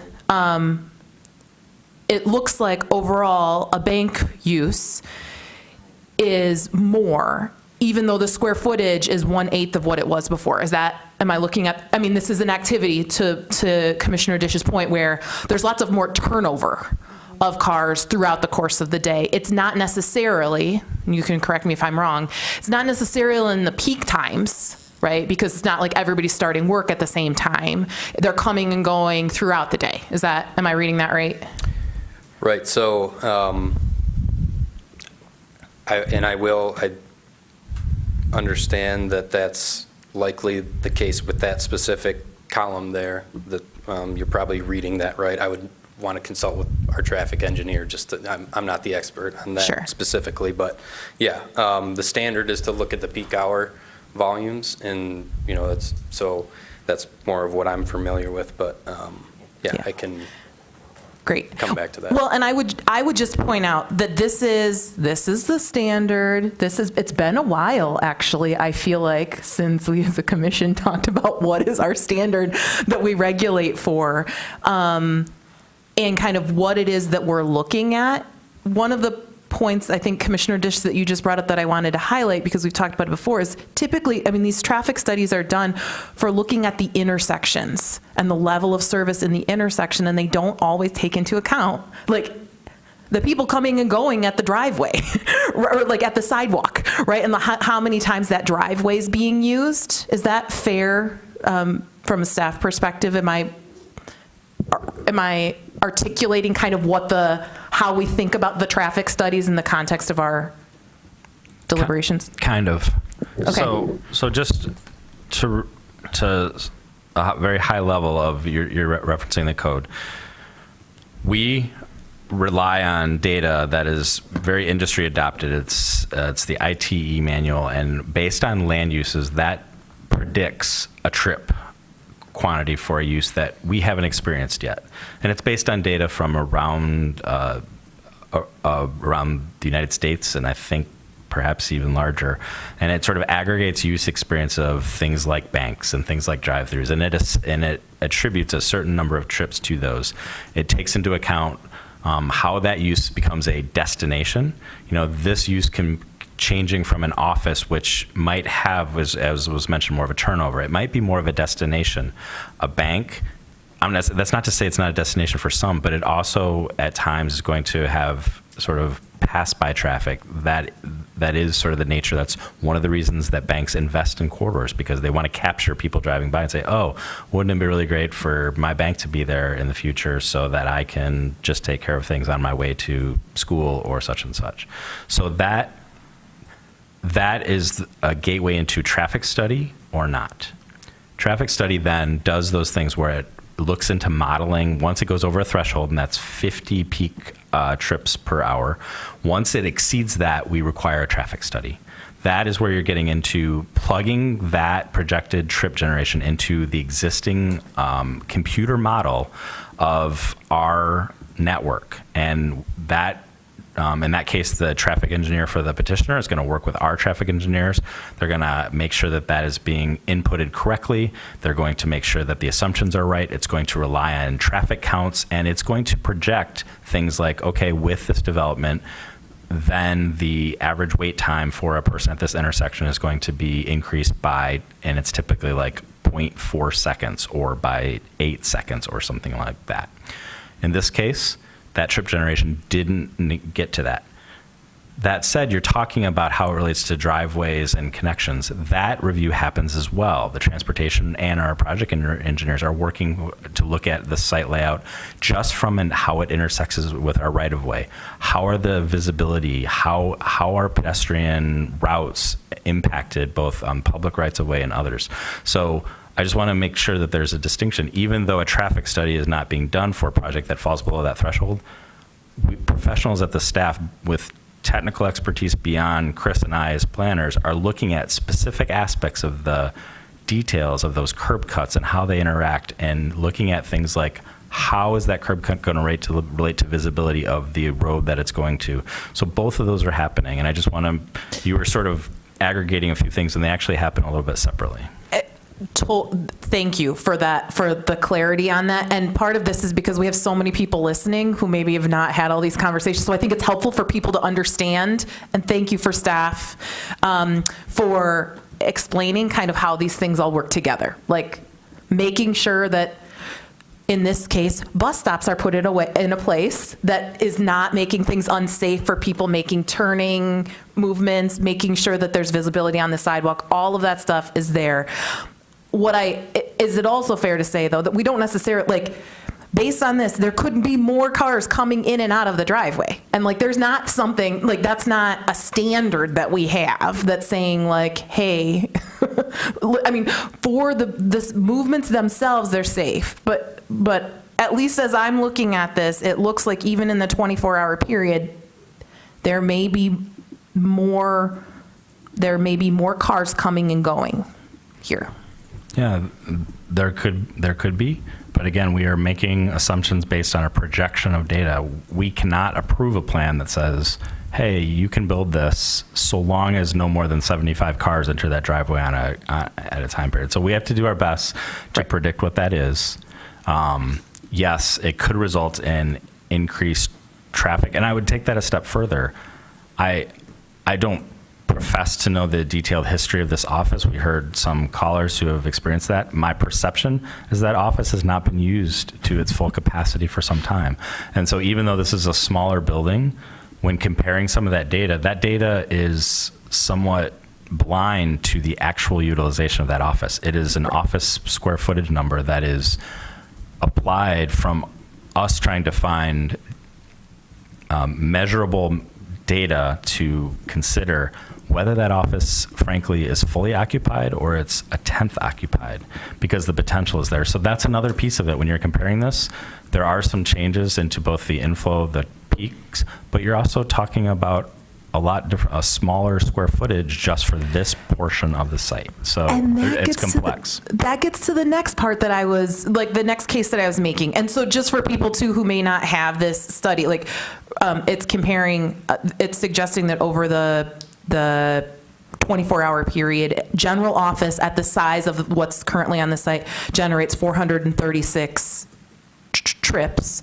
where as like for the bank it's 476. So really close, but because this building is so much smaller, like that's where overall this is a very trip intensive use, and particularly like I just think that is an important thing to name here. It's we have less square footage now, but it just tends to be a use that generates more trips. And so that's one of the things that I'm thinking of particularly in this site. I think the other thing that's related to kind of traffic associated with this is, was there any consideration given to closing the Prairie Street, what is it? Exit entrance, since you have the one off of Plymouth? So I think that goes back to one of the criteria that Mr. Leonard had alluded to, is that, that not only the trips and the generation rate, but the curb cuts, the locations, and things like multiple access points for emergency vehicles and safety. So I think that's another reason why that second curb cut was maintained. And then, again, back to the options. Right, so putting everything out into onto one access point on one street really makes things a lot more congested. And with the two access points, yes, people might be and probably are more inclined to come off of Prairie to use the drive-through, but certainly have the option of going out to Plymouth rather than going back out onto Prairie. So there's a few things that, yeah. And so I guess this is a question for staff, if you know, Mr. Chang, if during the conversation, are the two curb cuts something that the fire department requests? Like, what does that tell us what that looks like? I didn't ask that specific question to the fire marshal as far as access around the site. I did have an extensive conversation with the transportation engineer today, and I think Mr. Leonard actually covered a lot of the items that I spoke with the transportation engineer. And I'm going to generalize this, but the curb cut off Plymouth Road will operate similarly as it does now. So they have moved it 100 feet to the east. He says that's going to operate similarly. He also stated it's a fair assumption that more traffic will be using the Plymouth Road entrance and exit than they will the Prairie Road. He's just making that assumption and is confirming that is correct. They'll be using the Plymouth Road curb cut more often than they would on the Prairie. As far as the west side of the site, yeah, without knowing what the hours or what type of use it is, it's really impossible to figure out what kind of study that you could do with a vacant site. But he said it would be much more detailed once they find out what type of use is being proposed on the west side. And then, and I think maybe to Commissioner Dish's point, I think it was already answered regarding, the question about reduction or pass by. He simply said, if you want to use kind of a phrase, it's an errand trip. This isn't something that you actually are going to visit. Specifically, it's an errand. You're going out, you're going grocery shopping, you decide, I will go to the ATM and get it. So it's not, and he estimates that probably 1/3 of the trips are probably errand trips. I mean, again, estimates, I don't have it in writing, but he's stating that, you know, 1/3 of the trips are probably drive-by or somebody who's not specifically thinking about going to the bank as their sole destination. Which comports to with that pass-by reductions that are slightly different in AM and PM, but overall, that same 1/3 kind of thing. Okay, that, I mean, because particularly, thinking about the other curb cut, right? Like limiting the number of opportunities to intersect with pedestrians, particularly one that, in an area that's across from a recreation area. Like, I think that would maybe eliminate some of those concerns. But I'm going to put this in a bigger context to say that, honestly, the overall, like, well, in addition, like, it seems moving in the wrong direction to, given that we are a growing place, to be instead like having less building here. And so again, I'm just too used to making myself unpopular with everybody, because I think that, I mean, there's a lot of vehicle trips for this very small footprint of a thing. And I think that honestly, something that has more intensive use of this space on this corridor, which may actually mean that there may be more traffic, but if it's serving a bigger function, like it may be. I'm not 100% driven here, like by the trip generation. It's more that this is really, really auto intensive, like a lot of trips for a very small footprint. So that's one of the things that I'm grappling with in this situation. I want to applaud the petitioner and staff for listening to things in the past and having a walk-up ATM. That's really, like, and thinking through what could potentially make this palatable. It's still, like, very difficult for me, and I'll reserve things later on to say, like, we have to fix our drive-throughs because we have this is like Groundhog Day or whatever that thing is, like, all over again. So I don't, anyway, I'm interested in other folks' comments. Commissioner Weich. I'm just going to tell you, I can't support this as it is. So just to preface that, so you know where I'm coming from. From that standpoint, I did have a question for staff. If this was in TC1, what would the setbacks be? Oh, Ms. DeLeo is here, so great. We happen to have the expert. This is perfect timing. No, she's been here for a while. But I didn't want to address her because she's for later. I think it's 0 to 10 feet, but. Yeah, 0 to 10, right? Okay. 0 to 15. 0 to 15. Minimum Right. 0, maximum 15. And we're at, what are we at? We one's had it up, yep. and then we just took it down. From So Plymouth Road I is guess about 38 feet, and Yeah, it's 38. from Prairie, it's about 19 feet. Yeah, so there's no activation of this site to the pedestrian. And we've heard from, I think, like 42 commenters, and a majority of them are talking about the 15-minute neighborhood that they walk, and here would be an opportunity to do something really creative. And what we're getting is something that feels out of scope with where I think the city is going. And so I think Commissioner Lee tried to ask this sort of earlier around, like, or maybe it wasn't Commissioner Lee, maybe it was someone else or maybe it was Chair Gip Randall, that's just like, how is this being envisioned in what we're seeing at the table? Because it just doesn't feel like you're proposing something that matches the direction of where we're going in the city. And so then it feels hard to say, like, I get that it's by right, because of the office, except for the drive-throughs, and so maybe that's the piece. And I don't want to make aspersions about why this is coming. I think a caller did, which was interesting. But it does feel sort of odd to see this development in this way on this site. I just want to make sure that Mr. Garber's question got answered about why you're not installing geothermal. So if I could repeat what I thought I heard, which was you tried it, it didn't work, and you didn't want to do it again. Is that correct?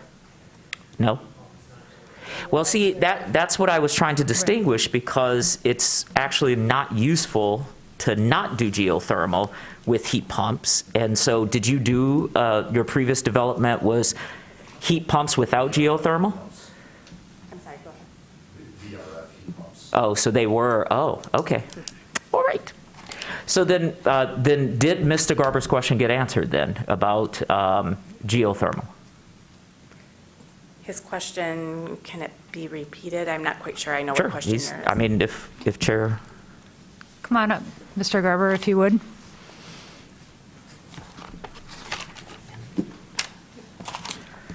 Thank you. My question was,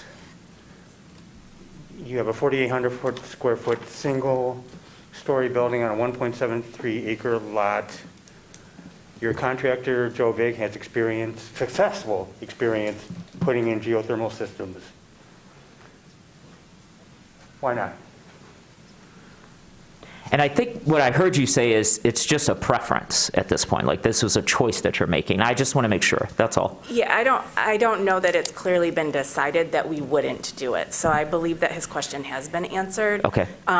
We have done it at 2 other locations. Yep, but it didn't work, Oh, and so but it's this been is why several you years want to ago. go back to gas. Correct. So we Okay. would have to go and really evaluate the operation of them today. And so that's another thing that just feels discordant with what we're seeing at the table. We're seeing all-electric developments that are, we just saw, what was it, a 12-story all-electric development, which we didn't have agreement about, but at least they came to the table and said, we're going to do all-electric, right? And we've had the Maple development was all-electric. We had one on Stadium that was all-electric. So again, this just feels very discordant with where we are in the city.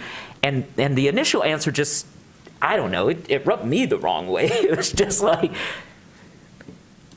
that's our prerogative kind of thing. And I guess it is, but it doesn't make it easy for us to sit here looking at a development that's going to be here for 50 to 100 years and say, yes, let's just go ahead and approve that. So I don't know if you want to address that, but I just want to disclose to you that at least this is a part of why I can't support what I'm seeing at the table. Like, looks like there's 3 rows of solar. You have all that surface area to put solar in.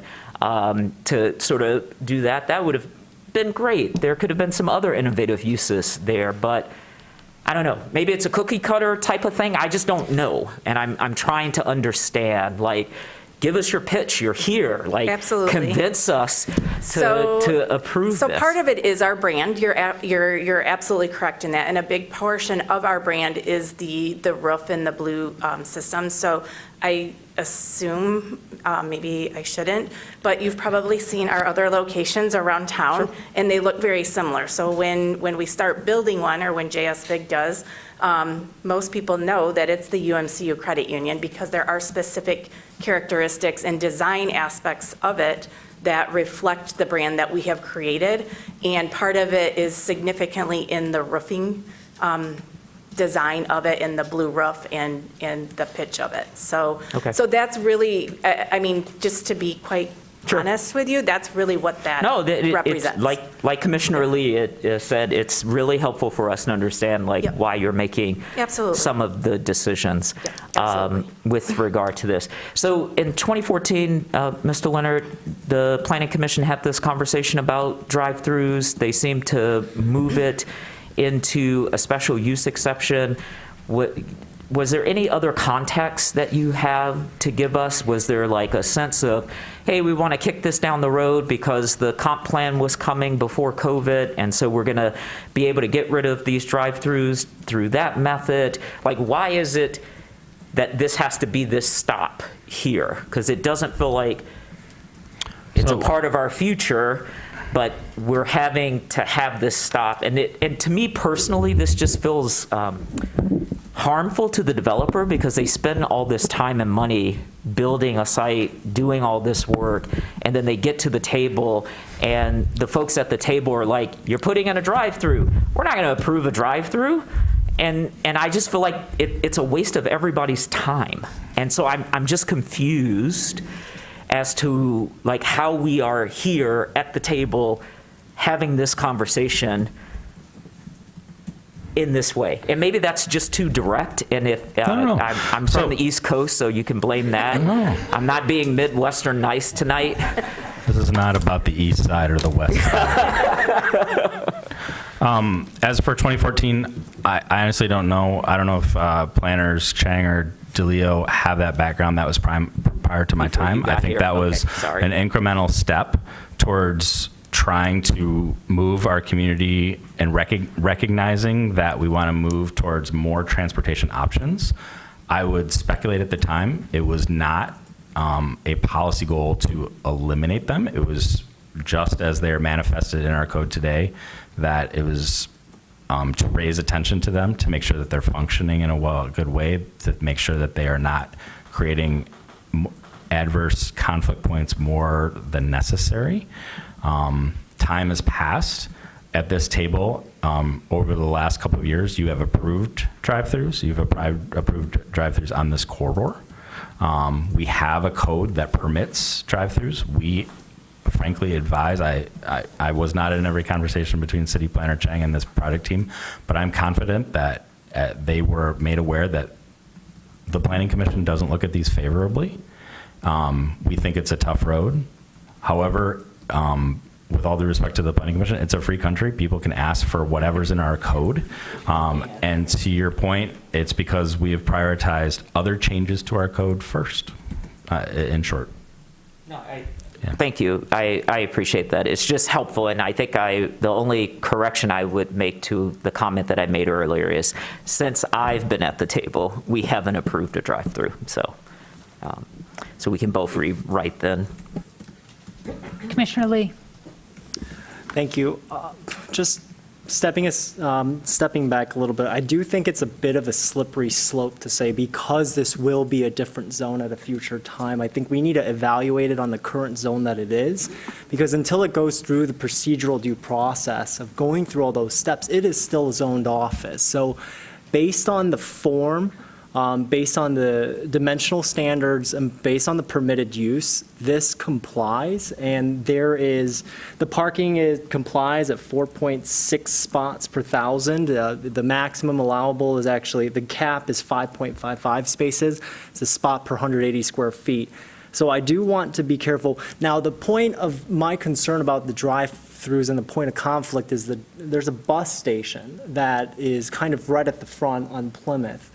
And so I think about the folks that will get off the bus and start walking into that neighborhood, right? I try to think about that pedestrian experience and that thoroughfare.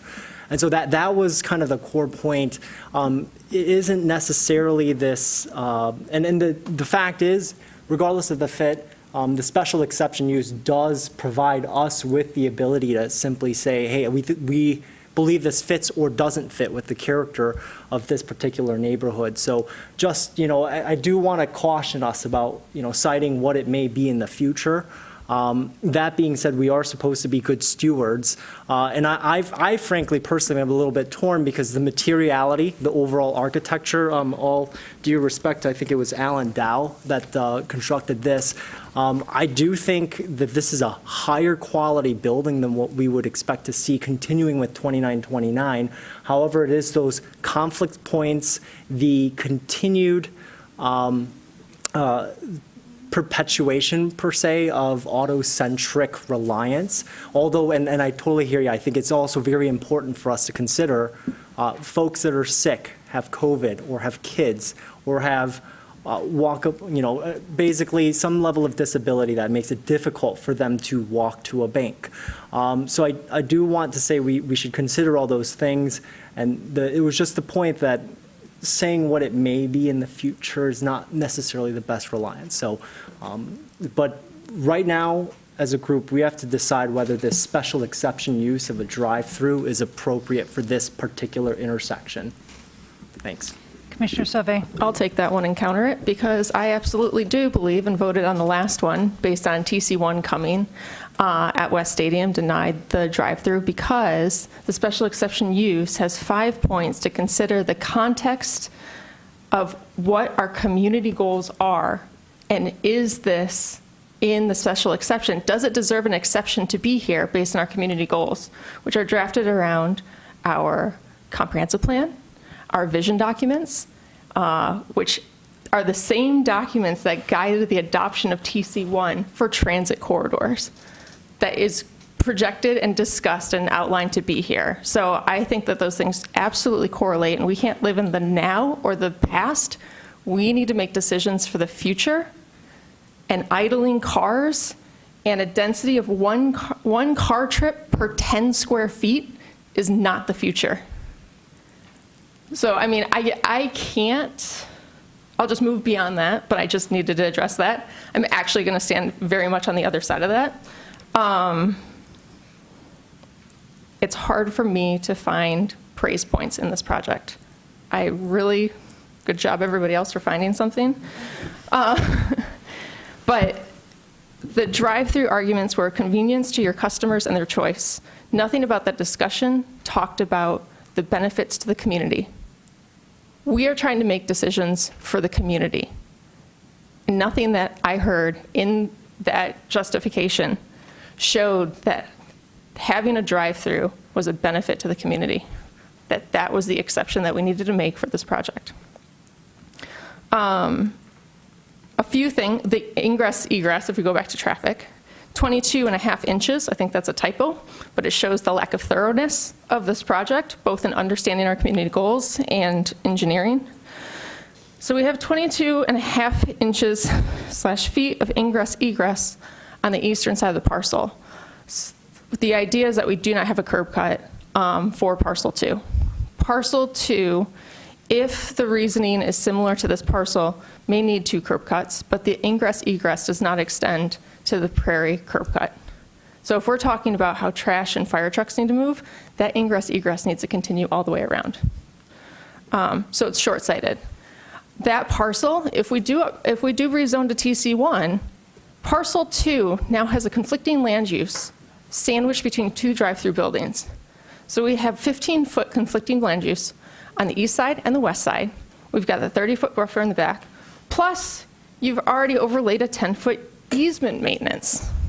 So that adds up to 40 feet along a narrow parcel that is undevelopable if we prioritize residential use.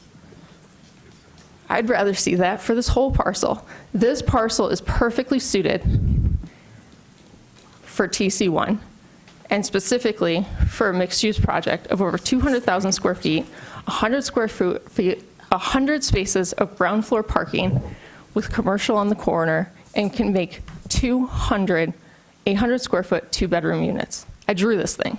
It took me 30 minutes. Did not take a lot of effort to say, what would this community look like if I paid attention to community goals? And could our bank maybe fit in the ground? And then maybe could the drive-throughs go and like through that covered parking? Can we do more? But none of that happened. So I'm just seeing a very difficult point where I voted this down before. It's clear I'm going to vote this down again based on our goals, our published goals that we've adopted for years, and that it doesn't deserve an exception. This is not exceptional. And I really look forward to seeing uses that benefit the community on the site.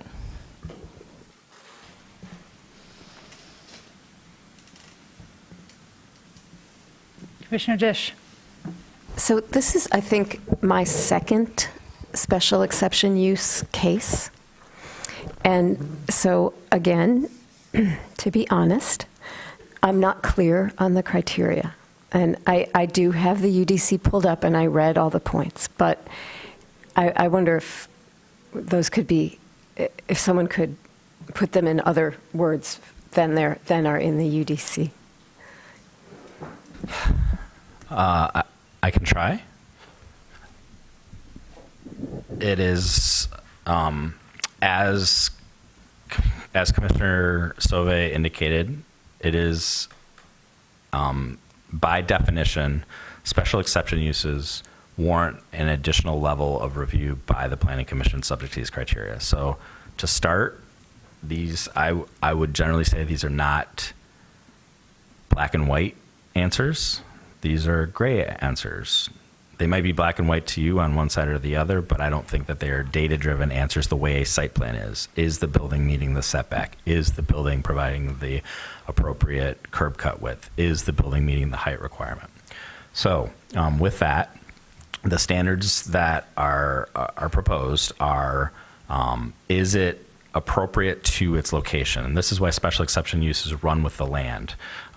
You might, because this is only your second, other commissioners can probably tell you of, over the last 5 years now, a great quantity of marijuana-related uses that were all configured as special exception uses. And because of the convergence of the cap on the total number of those and the requirement of special exception uses, at a staff level, we get a lot of inquiries saying, hey, I have one of these, can I move it somewhere else? And the answer is no, because special exception use is considering a proposed use in the context of its very specific site, its surrounding, its environs.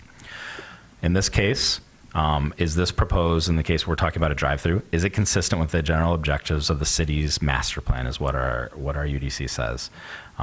There was reference here to other goals and visions. I would urge the Planning Commission to measure it against our adopted comprehensive plan. That is our guiding policy document when making land use documents. Will it be designed, constructed, operated, and maintained in a manner as compatible with the character of the general vicinity? That is a judgment.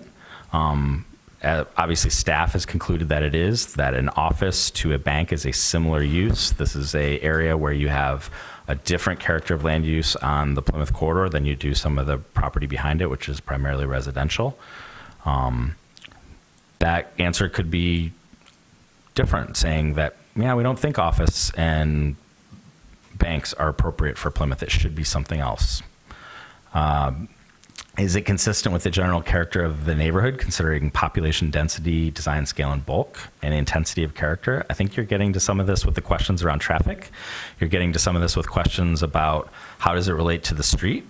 What presence? We heard terms about presence.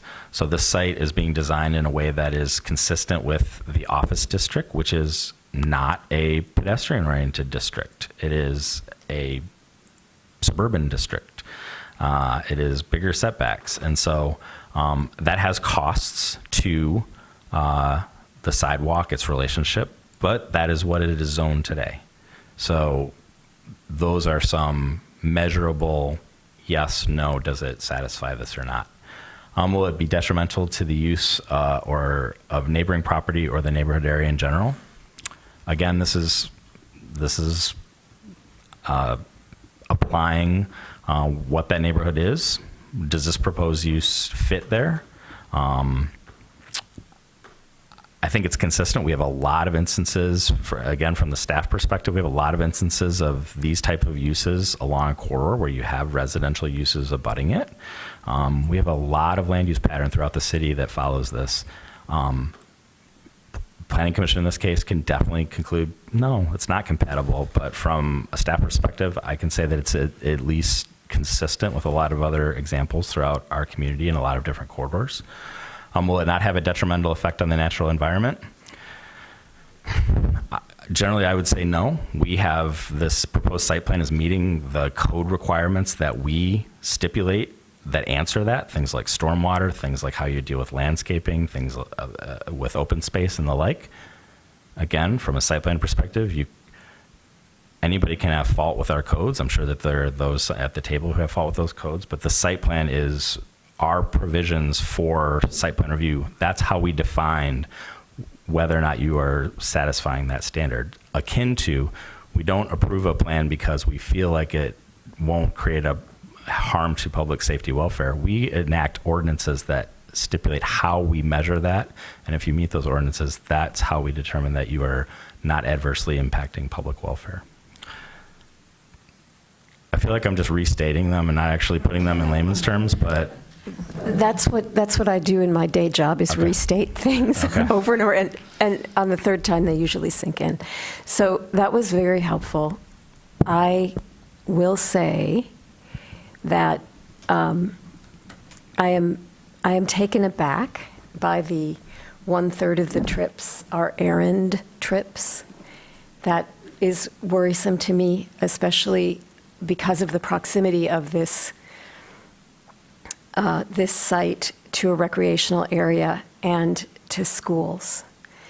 I am not persuaded by the answers about electrification. But I don't, so that's what's sitting hard for me right now. And I'm trying not to take a stand on whether this meets the zoning that I wish had already been enacted here or not. I'm trying not to take a stand on that. I could, but I'm not going to do that. I'm trying to think it through without that. Commissioner Lee. Thank you. And just in quick response to Commissioner Sauvé, I do think that it's very important for us to be able to express dissent or disagreement in a respectful manner. So thank you. I really appreciate your comments.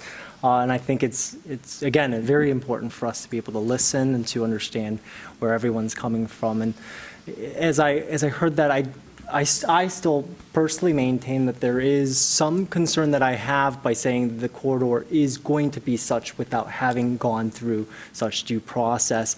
That being said, I also, when I look at the special exception criteria, consistent with the general objectives of the city's comprehensive plan, the Vision Zero, and again, the comment that I made particularly about the bus stop and its potential conflict areas, I find a little bit of concern there. The land use plan from 2009 is probably going to designate this area as office, so I don't think that that's currently been updated. I know it's in the process of being updated, but as I think through, there are conflicts inherent within, but it's the Vision Zero, which I think is the most recent one about, again, minimizing, having zero fatalities, really and increasing safety for transport, that I do find this one. That's point number one. Design, constructed, operated, and maintained in a manner that's compatible with existing and planned character of the general vicinity. And again, that's where the context, and I think Commissioner Sauvé, you talked very specifically about context. And it's the speculation, or I guess it's the temporal context of saying in the future it shall be this, that I'm having trouble at least wrapping my mind around, but there is also the geographical and physical context. While on the south side with M-City and things of that nature, there actually is just a general sense of autocentric research, essentially. That being said, to the north, there is a neighborhood, there is a pool, and mostly I think that a lot of folks would be, again, this is me hypothesizing. I've been to that pool before, but I think I drove there. So, but that to be said, designed, constructed, operated, maintained in a manner that's compatible with existing character of the general vicinity. I think that north area and the intensity, that's where I'm trying to see if there's compatibility, in the overall kind of continuity of the urban form, to have 3 drive-throughs that are totally visible in that eastern front. I had some concerns with. Detrimental to use, peaceful enjoyment, and I'm just going through again, I'm thinking through. So, but the core point that I was trying to make is it's so important for us to know, learn, and better disagree with others gracefully. And so I do appreciate your comments, and I hear them, and I'm still processing. So thank you. I appreciate that. Commissioner Hammerschmidt, I can just say that I am very curious to hear what you have to say, because I know you live in this neighborhood. I live So- close to this neighborhood. Okay. but I'm also trying to be very objective. So I have a question first for staff. So while I think we all wish that this parcel was already zoned TC1, they could apply for a rezoning, right? TC1 is an available option in this area. Okay. Just wanted to confirm that. I don't even know where to start here. So I understand the brand, although I've seen, I've been looking at maps of all the branches. They don't all look like the way that this looks. But as a city, we have goals for climate and housing that to me are more important than roof angles. This is the exact same bank that exists on Carpenter Road. Like, it's exactly the same. So this just feels like a copy and paste. So I guess my first question is, did you consider the fact that TC1 is desired for this area? Did you consider the larger city goals when you proposed this project? Or is this literally a copy paste? It is not a copy of Carpenter Road. It looks similar. It's designed in the context of the brand, which is to bring in a lot of sunlight into the building and to make it a very pedestrian-friendly building as well, design. So yes, the city's goals were definitely considered in the context of that, the brand of the building. And the solar panels are a direct result of that, as is the rain garden and the other features that aren't necessarily required by code. So we were tasked with following your zoning ordinance criteria, and it can be alarming to an applicant to hear what sounds like commissioners going off in their own direction and departing from the zoning ordinance that we are required to follow. Yeah, I understand that. I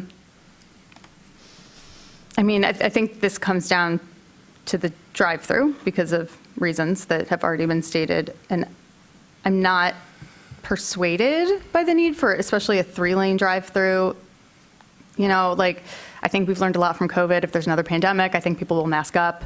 I agree with Commissioner Sauvé on the, not considering when we're talking about that special exception, it's maybe it's convenient for your members, but thinking about the people that live in this neighborhood. And if people need a drive-through, there's a drive-through on State. There's a drive-through on Carpenter. If you're already in a car, I don't want to add BMTs, but there are other options. And so at this point, I'm not willing to approve the SEU. And I guess I just have to, I know, and we've all said it already, a lot of us have said it already, it's just I just feel like this is a huge step backwards. And some of you said it yourself, it's like you're going back to gas because heat pumps didn't work 10 years ago. And it's just really frustrating. My first planning commission meeting was the PUD, have I said this before? the pre-PUD meeting for Viridian, and I was so excited. We're looking to the future with this project. There's housing, it's mixed use, it's fully sustainable. And it just feels to me like this is a project that we would have approved 20 years ago. And that piece is especially frustrating, but I think, we have to focus on probably the SEU part because it's by right. Okay.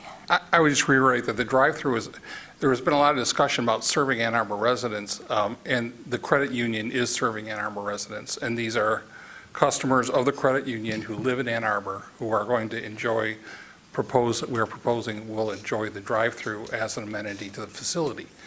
And in the context that it's been described this evening. So it is about residents and serving residents and providing an amenity for those Ann Arbor residents. So, certainly some can be chosen over others, say we like, some residents more than others, and we want to serve those people more. But we're trying to offer a facility that serves a lot of different types of folks. So did you want to add a little something? I just want to add that we heard from 3 of your customers who opposed this. So in terms of who you're catering to in the convenience of the drive-through, it's not your customers either relative to this neighborhood. Those that are in this neighborhood or in this community are not interested in this project. So I still think that there's a lack in both directions as to the exception and why this would be exceptional, and it's neither. I would add, too, that with the past drive-throughs, I voted for a couple of them with the very clear direction that I felt like it was unfair to petitioners who had submitted before we made this big kind of philosophical shift, that they were in the pipeline, and how could they know, basically? You all, I mean, it doesn't take a lot to look back at our past meetings to understand just how much controversy there has been around drive-throughs. That's not hard. And it's at our discretion. And so I feel like, similarly to Commissioner Weich, that it's like, I mean, it was your risk to take, but the writing was all over all of our past minutes around our trepidation with drive-throughs. And I know that, you know, staff may feel differently about this, but the discussion at this table has been pretty against them, you know, all the way through. So I hate to, I mean, it is an enormous amount of time and investment, and I get that. I go through it on the other side too, but I also feel like you all just need to do your homework. I mean, the discussion has been very clear that we've been trending away from this. So I feel bad that you've spent a lot of time, you know, investing in something that was frankly a big risk, I think, in terms of finding sympathetic, a majority of sympathetic members of the Planning Commission. A couple of other pieces is that I feel like I totally get you have fire requirements, stuff like that. I know you pretty much need 2 entries at this point to be able to deal with fire. I get that. However, this is a self-imposed restriction that you are using on cutting off part of your site. You could be using this entire site. You could do some sort of U-drive that is focused only on Plymouth Road and just completely not have the access off of Prairie.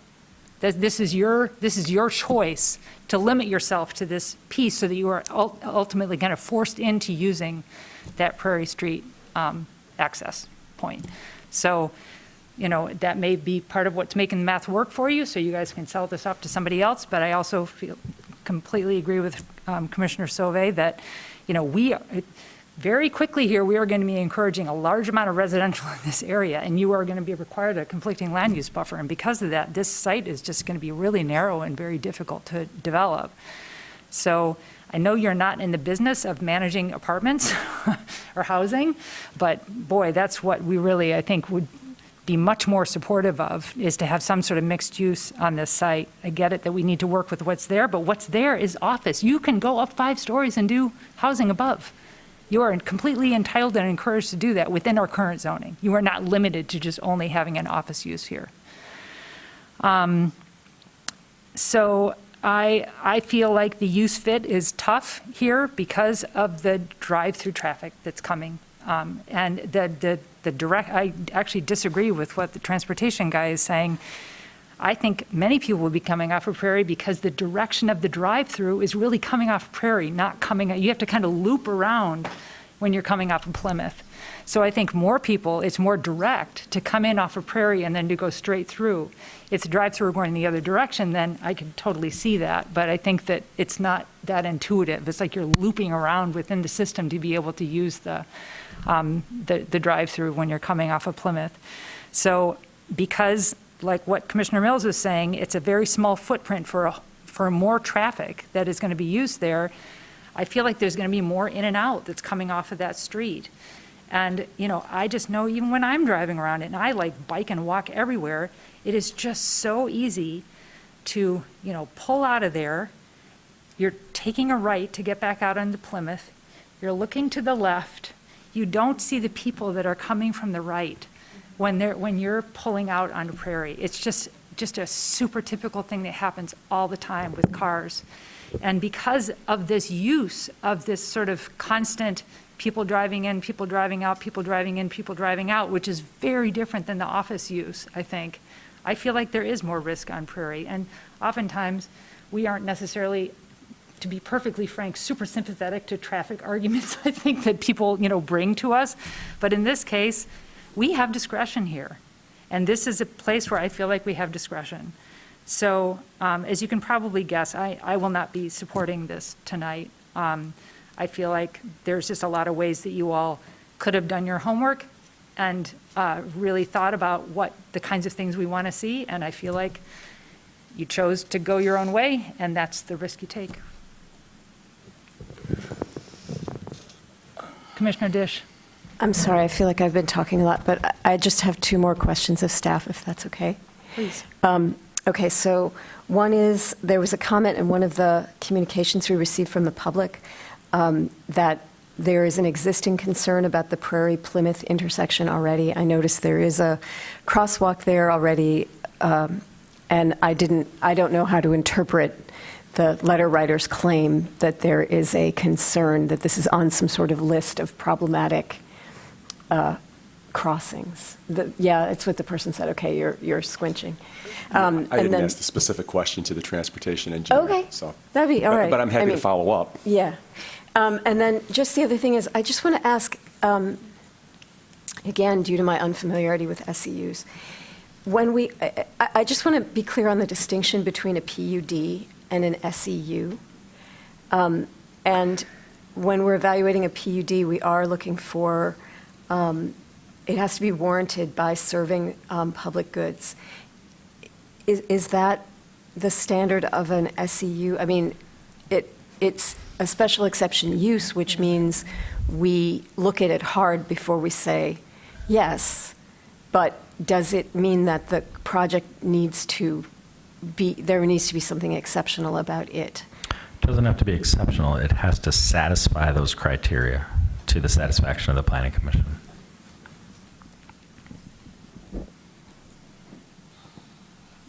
Anybody else?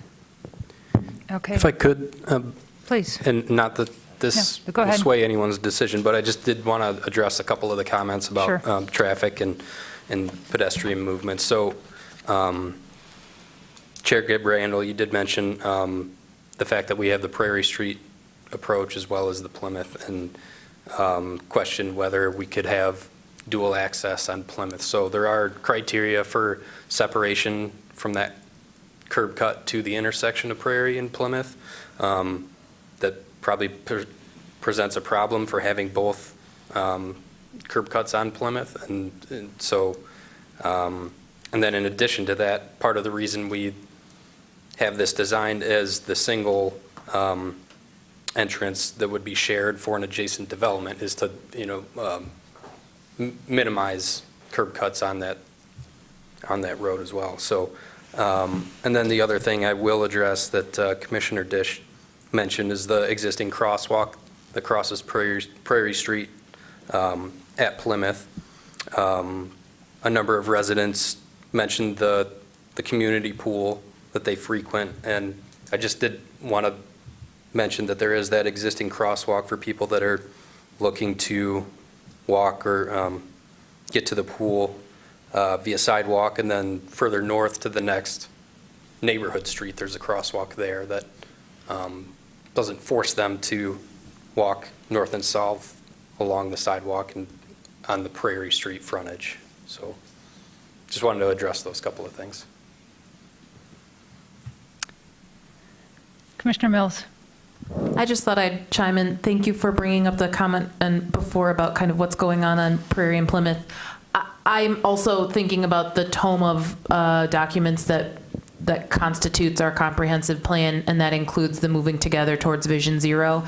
And on page 33 of that, it looks, there's a dot showing where non-signalized just a minute, let me get the heading of this. It's a map showing new uncontrolled crosswalks that are proposed, and it's on Plymouth, and it's just east of Huron Parkway. It looks to be at that intersection. So this, to me, suggests that this is a place where we are expecting somewhere in that, at Prairie,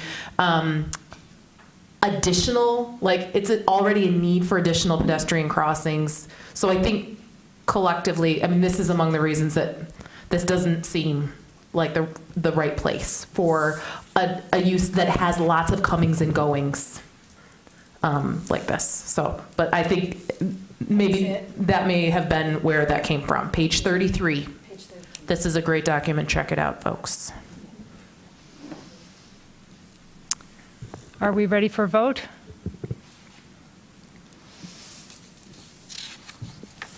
Roll call vote on the motion as presented. Councilmember Dish. No. Commissioner Lee. No. Commissioner Clark. No. Commissioner Mills. No. Commissioner Weiss. No.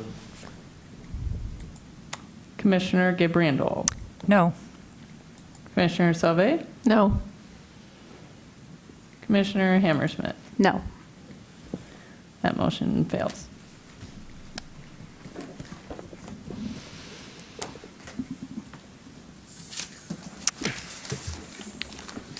I suggest that we take a break.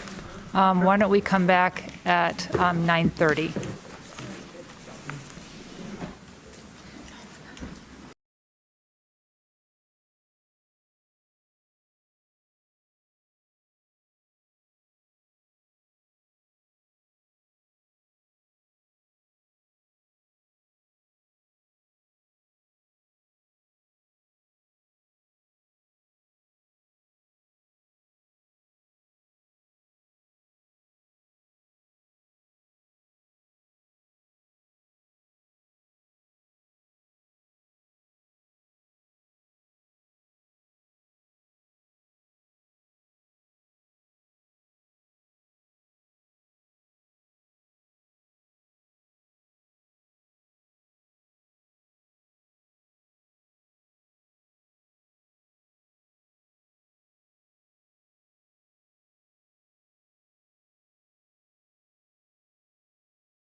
are on to item 10, which is other business, and on to 10A, which is the Unified Development Code Downtown Premiums discussion to establish assumptions and to prioritize goals.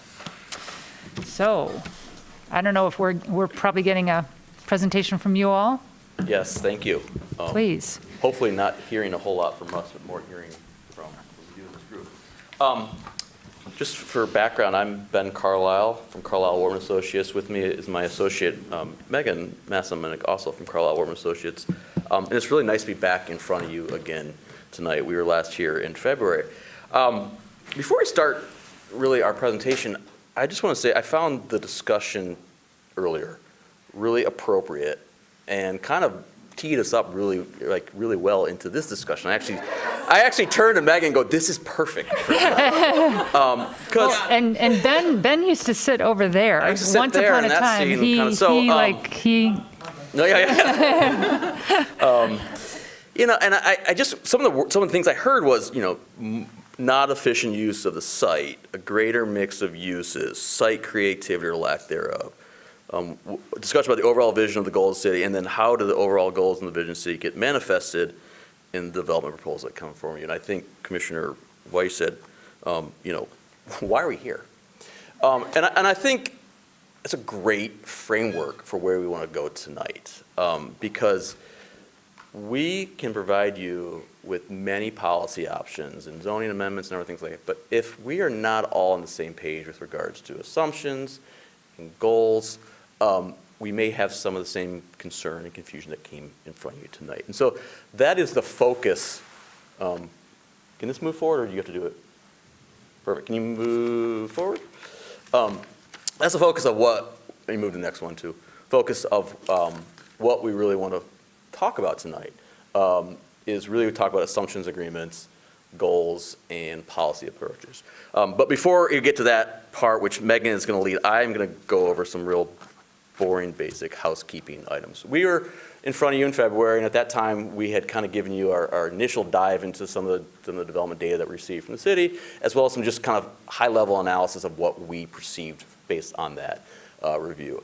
At that time, you had given us really good insight, good feedback at the meeting, and asked for a few additional data requirements as well. And so, Brett, can you move to the next slide? We've done that, and so the 4 items that were really asked for was data on built projects by policy change dates, data on built projects by change in the city council, comparison of density with case studies of other communities, and lastly, a map of property eligible for premiums. I'm only going to focus tonight on the 4th item, the map, but were there any other data or any questions on the data we gave you, the additional data that you had requested? Okay, perfect. Then we'll move on to the next one. Next slide. Thank you. We found this map to be extremely interesting and applicable to what we're going to talk about tonight. This is a map of the D1 and D2 zoning districts. The parcels outlined in green are parcels that are eligible for premiums based on the current code. Those parcels outlined or colored in light pink or various shades of pink are properties that are zoned D1 or D2, but they are ineligible for premiums. So we actually did some analysis of what that means. So approximately over 48% I think it is of parcels that are zone D1 or D2 are not eligible for premiums. And that actually equates to over 50% of the total land area in the downtown. And so we're not creating more land in our downtown. So we need to be really thoughtful in terms of how we develop that parcels that are eligible. And do we need to look at eligibility as it's part of the discussion with regards to the premiums option. So we just want to tell the story as well as that this is what we heard a lot from a lot of the stakeholders was a lot of the parcels are already not eligible, and so it actually really does show itself in these maps moving forward. Next slide. So tonight, again, really again, I think the earlier discussion was so appropriate for what we want to talk about tonight, because we want to hit these first two really hard, is talk about assumptions and talk about your goals. And then that will lead us and help us craft policy approaches as we move forward. We are, tonight, we're going to have those discussions, and then we're going to come back to you one more time to kind of frame this a little bit tighter and present some potential policy options that we then take to the stakeholders to get their feedback as well. So this is not your only bite tonight. We will come back one more time before we go to the stakeholders. And so, again, we want to hear from you tonight what the purpose of your assumptions that we're going to talk about, your policy and goals, and then how does that lead to approaches to address those goals, et cetera. So with that, I'm going to turn over to Megan, who's going to lead us in that discussion. Thanks, Ben. He always leaves the easy part to me. So, again, thank you for having us. And want to also thank your staff for working with us to bring all of this information and the report to you in the presentation tonight.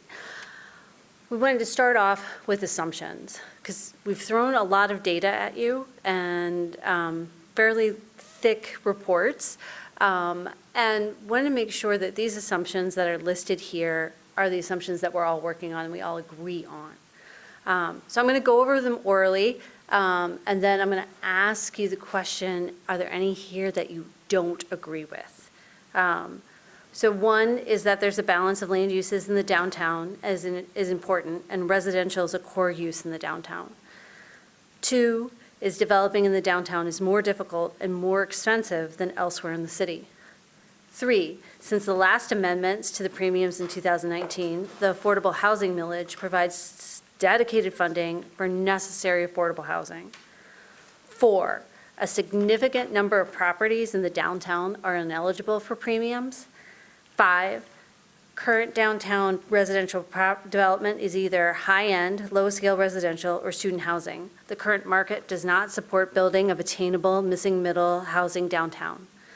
Or 6, the current premiums are not being utilized due to a variety of reasons. We want to make sure that these assumptions capture what's going on and that we agree that we're working off of this basis. So is there anything in that list that I read out and that's been presented to you that you do not agree with? Okay. Madam Chair, do you want to call or do you want me to? Oh, no, you go ahead. Okay. You go ahead, yes. I saw Commissioner Suave's hands first, and then I saw two, so we're going to work this way. Oh, okay. I guess the first one was, I think, the balance of land uses and the term balance and what is intended by that. So the idea of balance is that there's a variety and that they work in synchronicity with one another, and so you have to have the right balance for the downtown to work well, and residential is a core component of that. So does that mean, like, kind of on a metric scale, like, there's ratios to the amount of office commercial, like, is an industry practice that balances out that they work? Yeah, Okay. and the office snapshot, the downtown snapshot that you'll have the work session on at your next meeting, that report, we get a preview of it, that will dig into that. And actually, if you look into that, what they say is that residential and downtown Ann Arbor, as compared to several other college cities, downtowns, the city does not have the same ratio, a lower ratio of residential than most of these other towns. So that makes residential a core, that's why we said it's a core use in the downtown. And therefore, when you look at that data, you might also be saying to yourself, maybe then this is what we need to concentrate on in terms of making sure that that use is, the balance of the uses is right. Okay. Yeah, I just want to clarify that. I guess there's two concerns. I think the balance on the metric to be able to measure is good.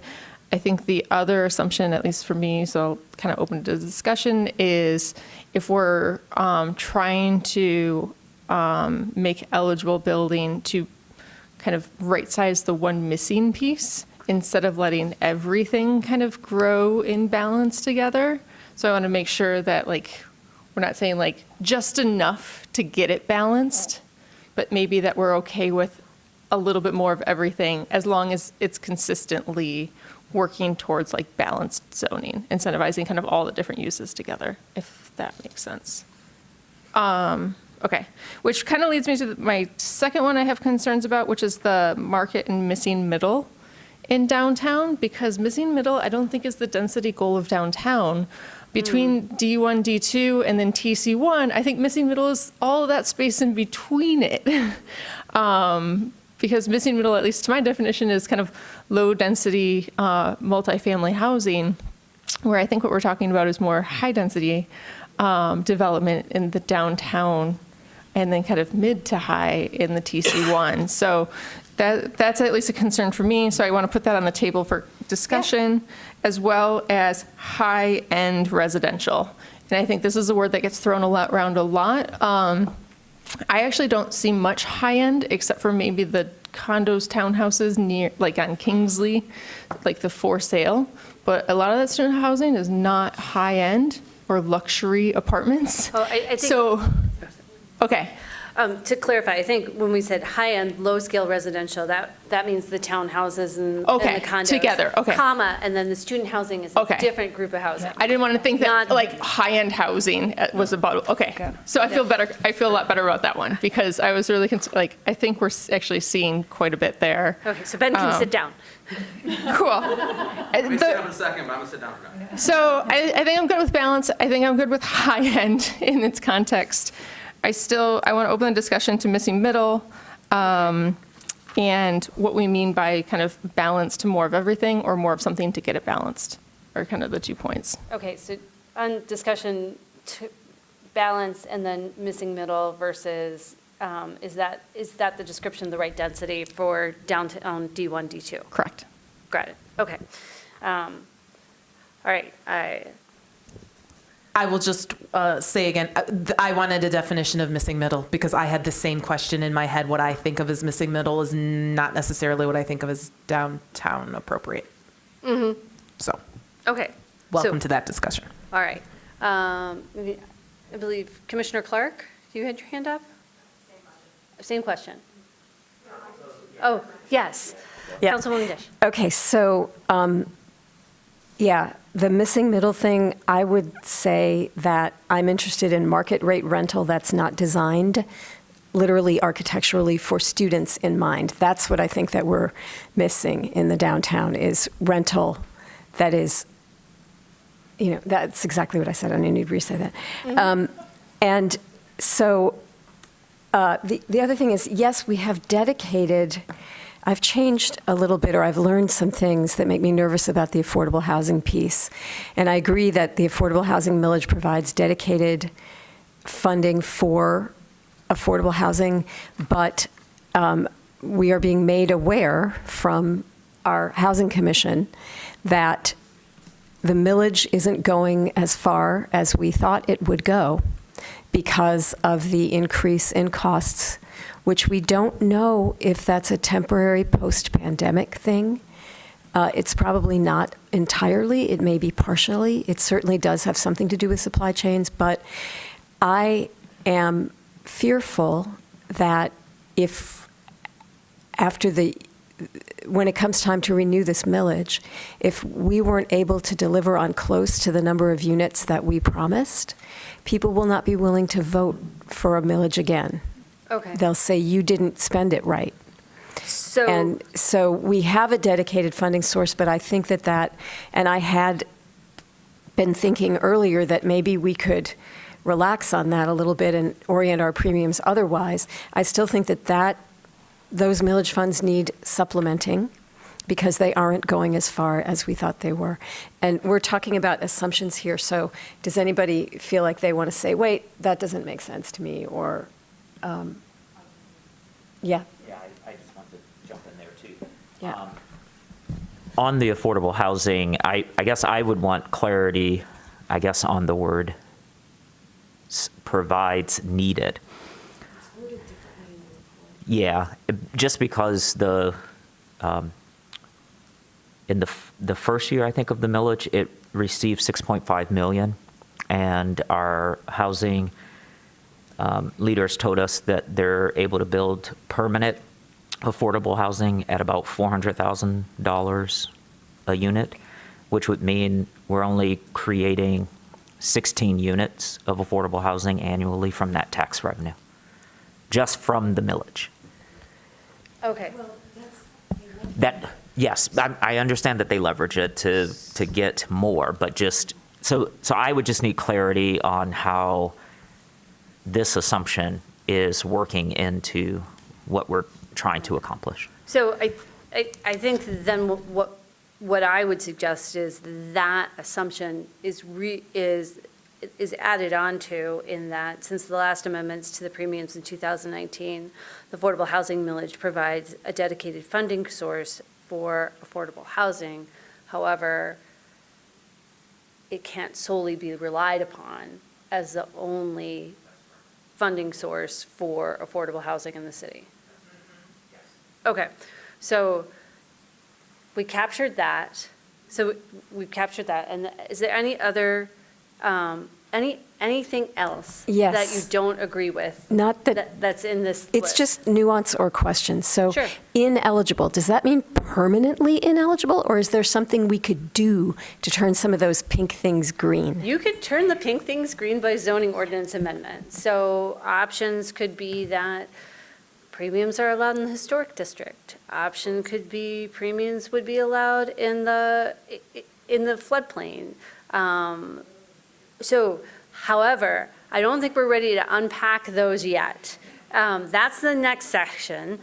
And so some of those, I just wanted to give that as an example. But we want to have these assumptions set and then have goals then that go into it. So. And just one other nuanced thing on the missing middle thing is and this may just be a matter of sort of how we're using terms. I'm interested in what you're talking about, but I'm also interested in small units downtown that like a young professional could live in that doesn't cost $4,000 a month or whatever it is, you know, I mean, so that you know, somebody who works at my firm, somebody who's like a teacher or something like that, they may live in a tiny little postage stamp, but they have the opportunity to live downtown. It's not just student housing or huge townhouses. So I want both. Yeah. I want, so I don't want to just, There's like micro units that Yeah. might not be eligible for FAR as part of the report. there you go. Yeah. Count against. Anything Right. that's further, right? Right, that's further down the line, but I think also what we could do is on number 5, but it's good to be thinking about that because, you know, as we all think in different ways. Some of us think big to large, some of us think large to small, some of us think in circles. So we need to have a good discussion. But I think, listening to what you're saying, I think if on number 5, it's current downtown residential is either high-end, low-scale residential, comma, Oxford, comma, or student housing. The current market does not support building attainable housing downtown that is suitable for young professionals and non-student households. Middle class. Yeah. Yeah, it's like middle in the Yeah. sense of So- like middle class, So, right? Middle class. So I think we can take that and we can rewrite these, and we would, of course, bring them back to you when we come back to you to the next session. So we talked about the missing middle and really change that focus. So it's not so much about the building form, it's about what type of units are being developed in the buildings downtown and who they can be purchased, rented by, and lived in by. And then what I'm seeing in my list that we haven't touched on, that Commissioner Suave asked, was on the balance of land uses. And does something need to change in these working assumptions, which hopefully will be agreements by the time of our next session, that does there need to be something more around that balance description in that first assumption?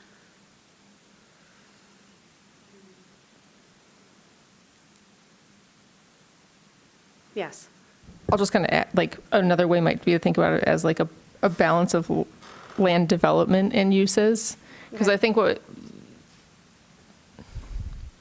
guess what I'm trying to get at is making it very clear if one of the assumptions is that we want to balance where we're at or set a new bar, that everything reaches in balance, if that makes sense, right? Like, if we upzone, it's not just housing, because then we're off kilter with the other mixed uses.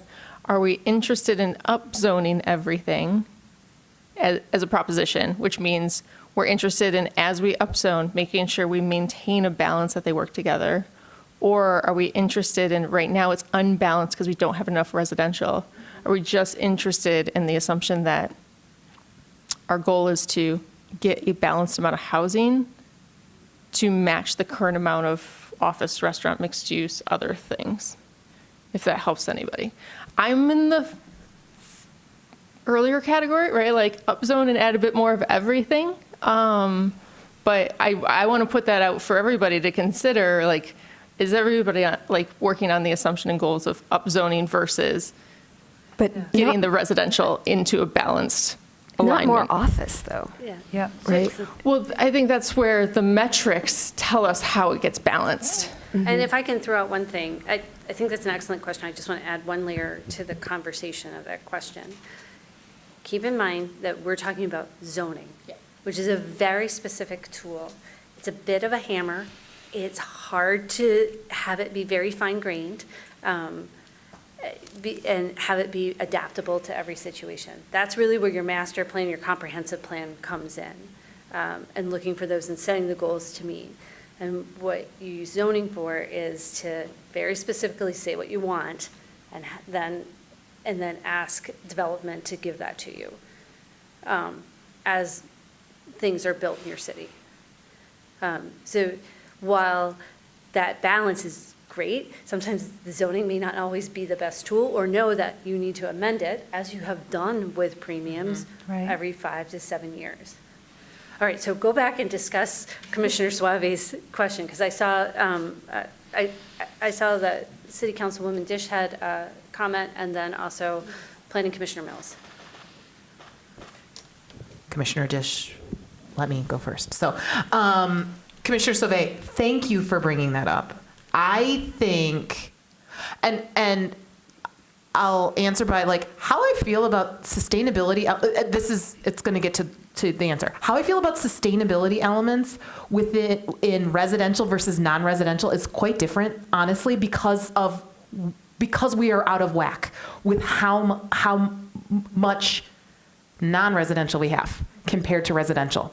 And so I also know that part of like the sustainability elements, along with overall just more housing units, right, are part of this discussion. So I am much more comfortable, particularly if everything going forward doesn't have to have both of those. I'm totally cool with the, like, we know we're out of whack, we don't have enough residential. So increasing that, I'm not 100% sure, honestly, how I feel about like increasing it all. If it doesn't also have, if the non-residential elements don't have all of the super strong sustainability things that we need. So I don't think so I'm much more comfortable with I think what I heard you say, Ms. Minnick, which was like, yeah, right now we are out of balance. And rather than write something that like adjusts over time, that maybe I'm much more comfortable with like the hammer of like, what is it that we're lacking right now overall in that context. I guess the other way to think is, are we okay with building more housing that we're out of balance the other way, but still allowing more space to kind of rebalance? Does that make sense? Right, so that's the kind of like balance up to our current max, if we still have developable area left to get balanced, versus upzone and, partially let the markets, in terms of how our zoning is going to allow.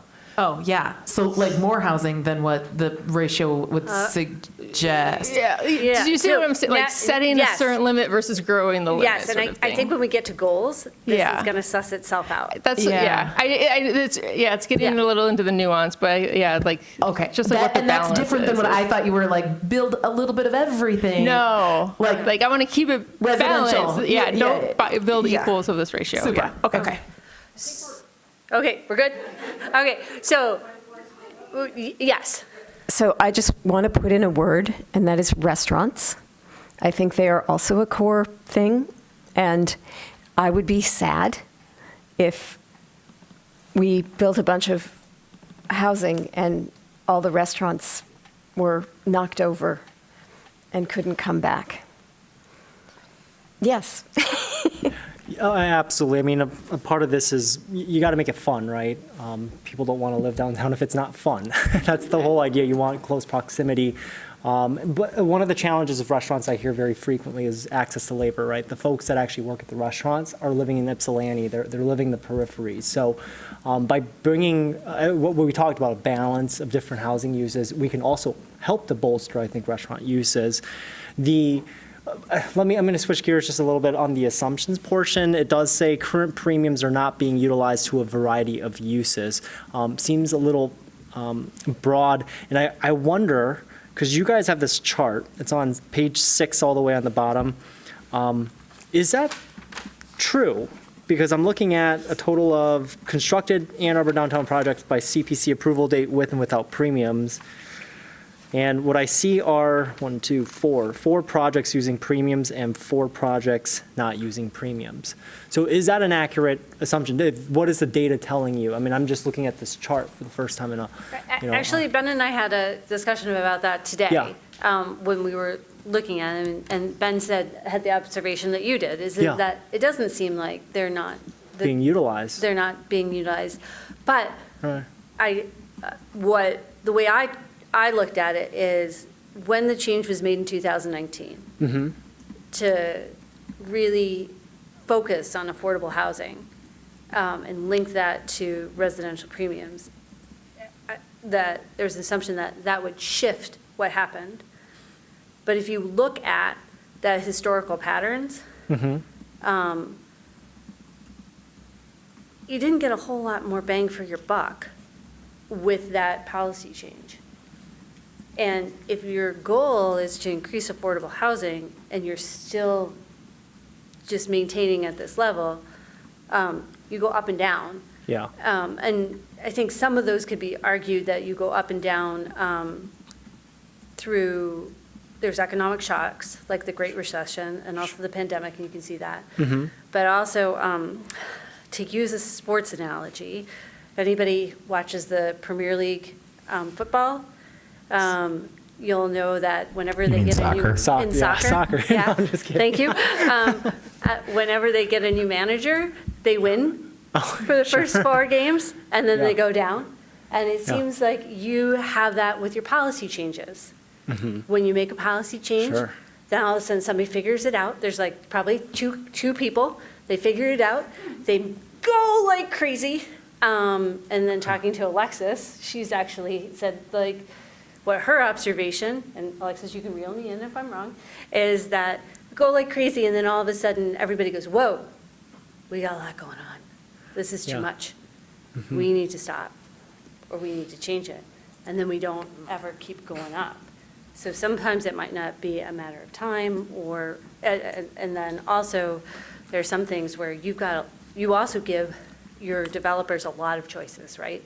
Even with this stripped down model, there's a lot of choices, and staff gets emails from developers saying, I don't understand it. And when developers don't understand things, they don't take your bait. And so that's part of, I think, what's going on. So you got a lot of stuff going on. But again, we want to make sure that, so I think that's what goes into that assumption that there's a variety of reasons. And that you're not getting what you want, and you've had these spikes and go back, and spikes and go back, but you haven't ever had something where you felt like, wow, this was successful all the way through, and you can see that ramp up. Do you feel that that's inaccurate? Can I just jump in just Description. for a quick Yeah. thing? I think as someone who has been outside of this process coming into it, the thing that I observed was that's what I meant by the policymaker change. Okay. And what I observed was what you were talking about. And then there was a voting shift in the community. And those electeds changed the policy. And now we're in another one of those shifts. So we just had a whole new slate of candidates who all campaigned on housing. Mm-hmm. But we still have some of the past policy decisions that were restrictive in housing, all the way down to how it affects our actual documents. So the original A20 plan had in it, in its housing section, the missing middle by right. That got struck. And so it hasn't been put back. And now the comp plan is coming, and it's sort of, so that's what I was getting at, like from my observation. So I don't know if it's maybe it is the manager, and the manager of the team are the electeds. Yeah. And it was, hey, there's just too much development that's happening in this space. Mm-hmm. So that's why I asked for the policy shifts to be added to your data, because I think the electeds who set the policy also influence what we see in these zoning areas. Okay. So back to assumptions. So we had 2 edits that I think everybody agreed to. Is there anything that you feel that is missing that has to be a core assumption as this discussion goes forward?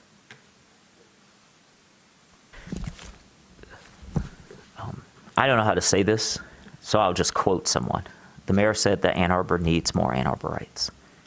And I just feel like that has to be somewhere in how we're thinking about what this looks like. Because, and I don't know, you all can check me, but I hear a lot from folks who come to this podium and they'll say things like Ann Arbor is full, because they have a vision of the city that says, I don't want this kind of development.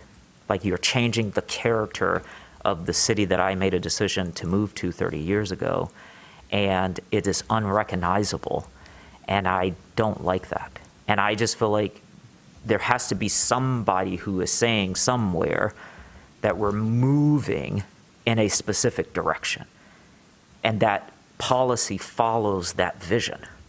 Because otherwise, we're doing this back and forth tug all the time.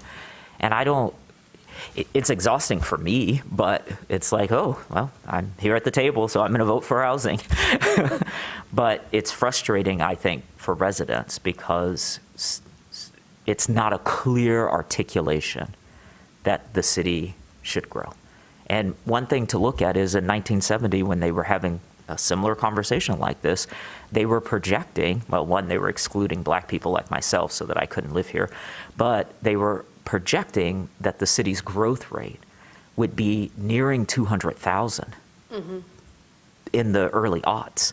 And we're nowhere near that. No. Right? And that's because there hasn't been this clear vision that this is a direction that we want to move in. Mm-hmm. And to what you're saying, Planning Commissioner Weiche? Weich, thank you. Weich. I think when we were talking about number 5, that the current market doesn't support building of attainable housing downtown, maybe we say that for Ann Arborites in that, because I think that captures a lot of things that what you were talking about. And we don't have to decide that word right now. I think we need just to have the spirit of it. Let us take it back and bring something back to you. But what I'm hearing from you all is that you're looking for people that there's housing downtown that people who work here and who live here can see themselves in and access and be there and see themselves there 10 years from now. I'll maybe frame it another way. When you first heard that, it felt like it was very gatekeeping. I guess like I filtered it wrong in my head. Yeah. Like Yeah. it sounded like Ann Arborites as we are instead of like who could be. So I made a really funny face at you, like what? I think another conversation that happens a lot around this table is that local policy decisions have regional impact to our sustainability goals. Is another way. And what we talk about with that is. If we become very restrictive and adjacent municipalities are not, developers are going to opt to be there, and the commuter traffic becomes the thing instead of this, in terms of what you can do in a walkable area. And I think that may be what Commissioner White was talking about a little bit. Like we're going to lose them, to the surrounding communities because that's where they can afford to be, but they're still trying to connect in. And then again, to I think Commissioner Mills's point of like there's a core sustainability component that overlaps with housing. Like they're two goals, but most of the time they actually overlap. So like if there's anything, it's some way to reconcile those two things in an assumption that those aren't separate goals, but they're very much married. So let me. Regional sustainability impact policy. Well, your downtown policies influence regional sustainability. Yeah. And what's allowed or incentivized to be built in downtown is part of that policy. So marrying these two together, this region is growing and those people are going to live somewhere. And which is, I think, what Commissioner White was saying. They're like, some people say we're full, not here. And I think that the core assumption here that I think we can agree on as a body that we should make explicit to everyone else is that we think this region is growing and that living in Ann Arbor, particularly in the areas that are best walkable, is more sustainable than elsewhere. Okay. I would add that this region is growing, this region has been growing, and the population growth in Ann Arbor has lagged far behind the regional population because of our restrictive, and we don't want to see that trend line anymore. Okay. All right. If we add a seventh goal that has that and all the other things that we talked about, do you all feel as a group right now that we can move forward on these assumptions and that we can work from them through the rest of the process? Excellent. Okay. Next thing. Whew. All right. And this is we're going to do this one we're going to do a little bit, I'm going to ask you to be a little bit quicker, and I'm going to ask everybody to say something. So there's this list of goals that are here. And those were in your packet, in our report as well.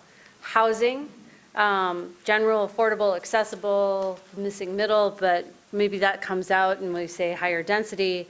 Energy efficiency. And we talked about in the report, and some of this was my bringing the conversations I had heard the last time in the round, where we talked not only energy efficiency building by building, but we talked energy efficiency in the downtown overall.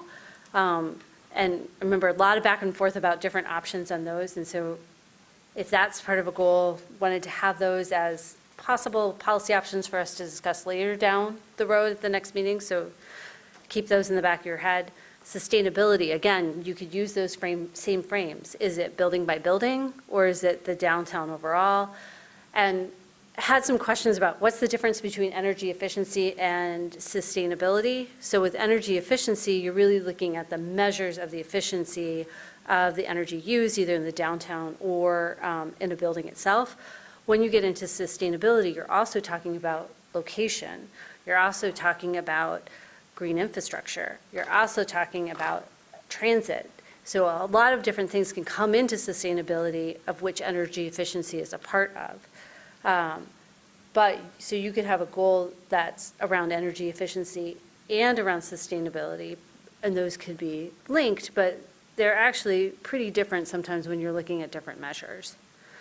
So those three, reflecting on our discussions with you, and in talking to staff, seemed like those rose to the top, that those were three things that we knew were high priorities for you.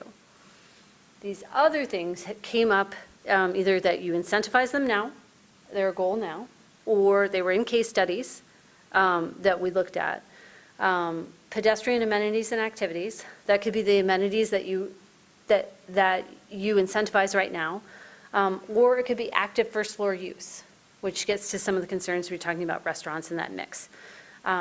Transportation, right now you incentivize parking and talk about parking, and you have lots of things back and forth about parking, but also there are many other communities that look to incentivize building around transit and transit-oriented design.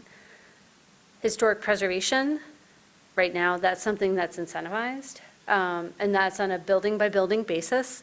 However, if you looked at, and this might be a third rail issue, allowing premiums in the historic district, you might want to look at how, is that a goal, and how do those things play? Also, access for disadvantaged groups came up, universal design, developer diversity, and business types. In Michigan, some of these things are difficult because of the building code and also because of the way our Constitution is structured. But if you felt like you wanted to look at those, that's also part of the process. But based on the conversation, we felt like those four were things that maybe you would want to take off the table. So what I would like is for us to work from here to here and just give me yes, no, or maybe as to whether you agree with how we classified those goals. Yeah, how we prioritize them. So whether, yes, I agree, maybe I need to discuss it more, no, I disagree.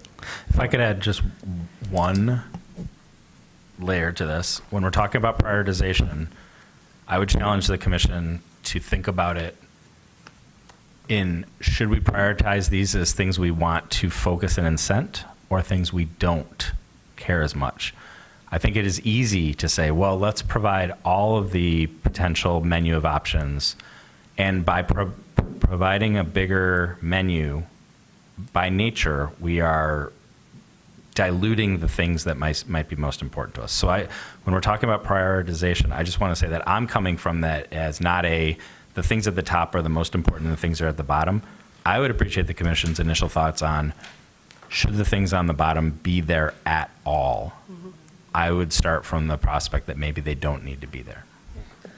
But so for me as a facilitator, we can go through this exercise so I can see where patterns are and help structure the conversation, because we're at 10:15.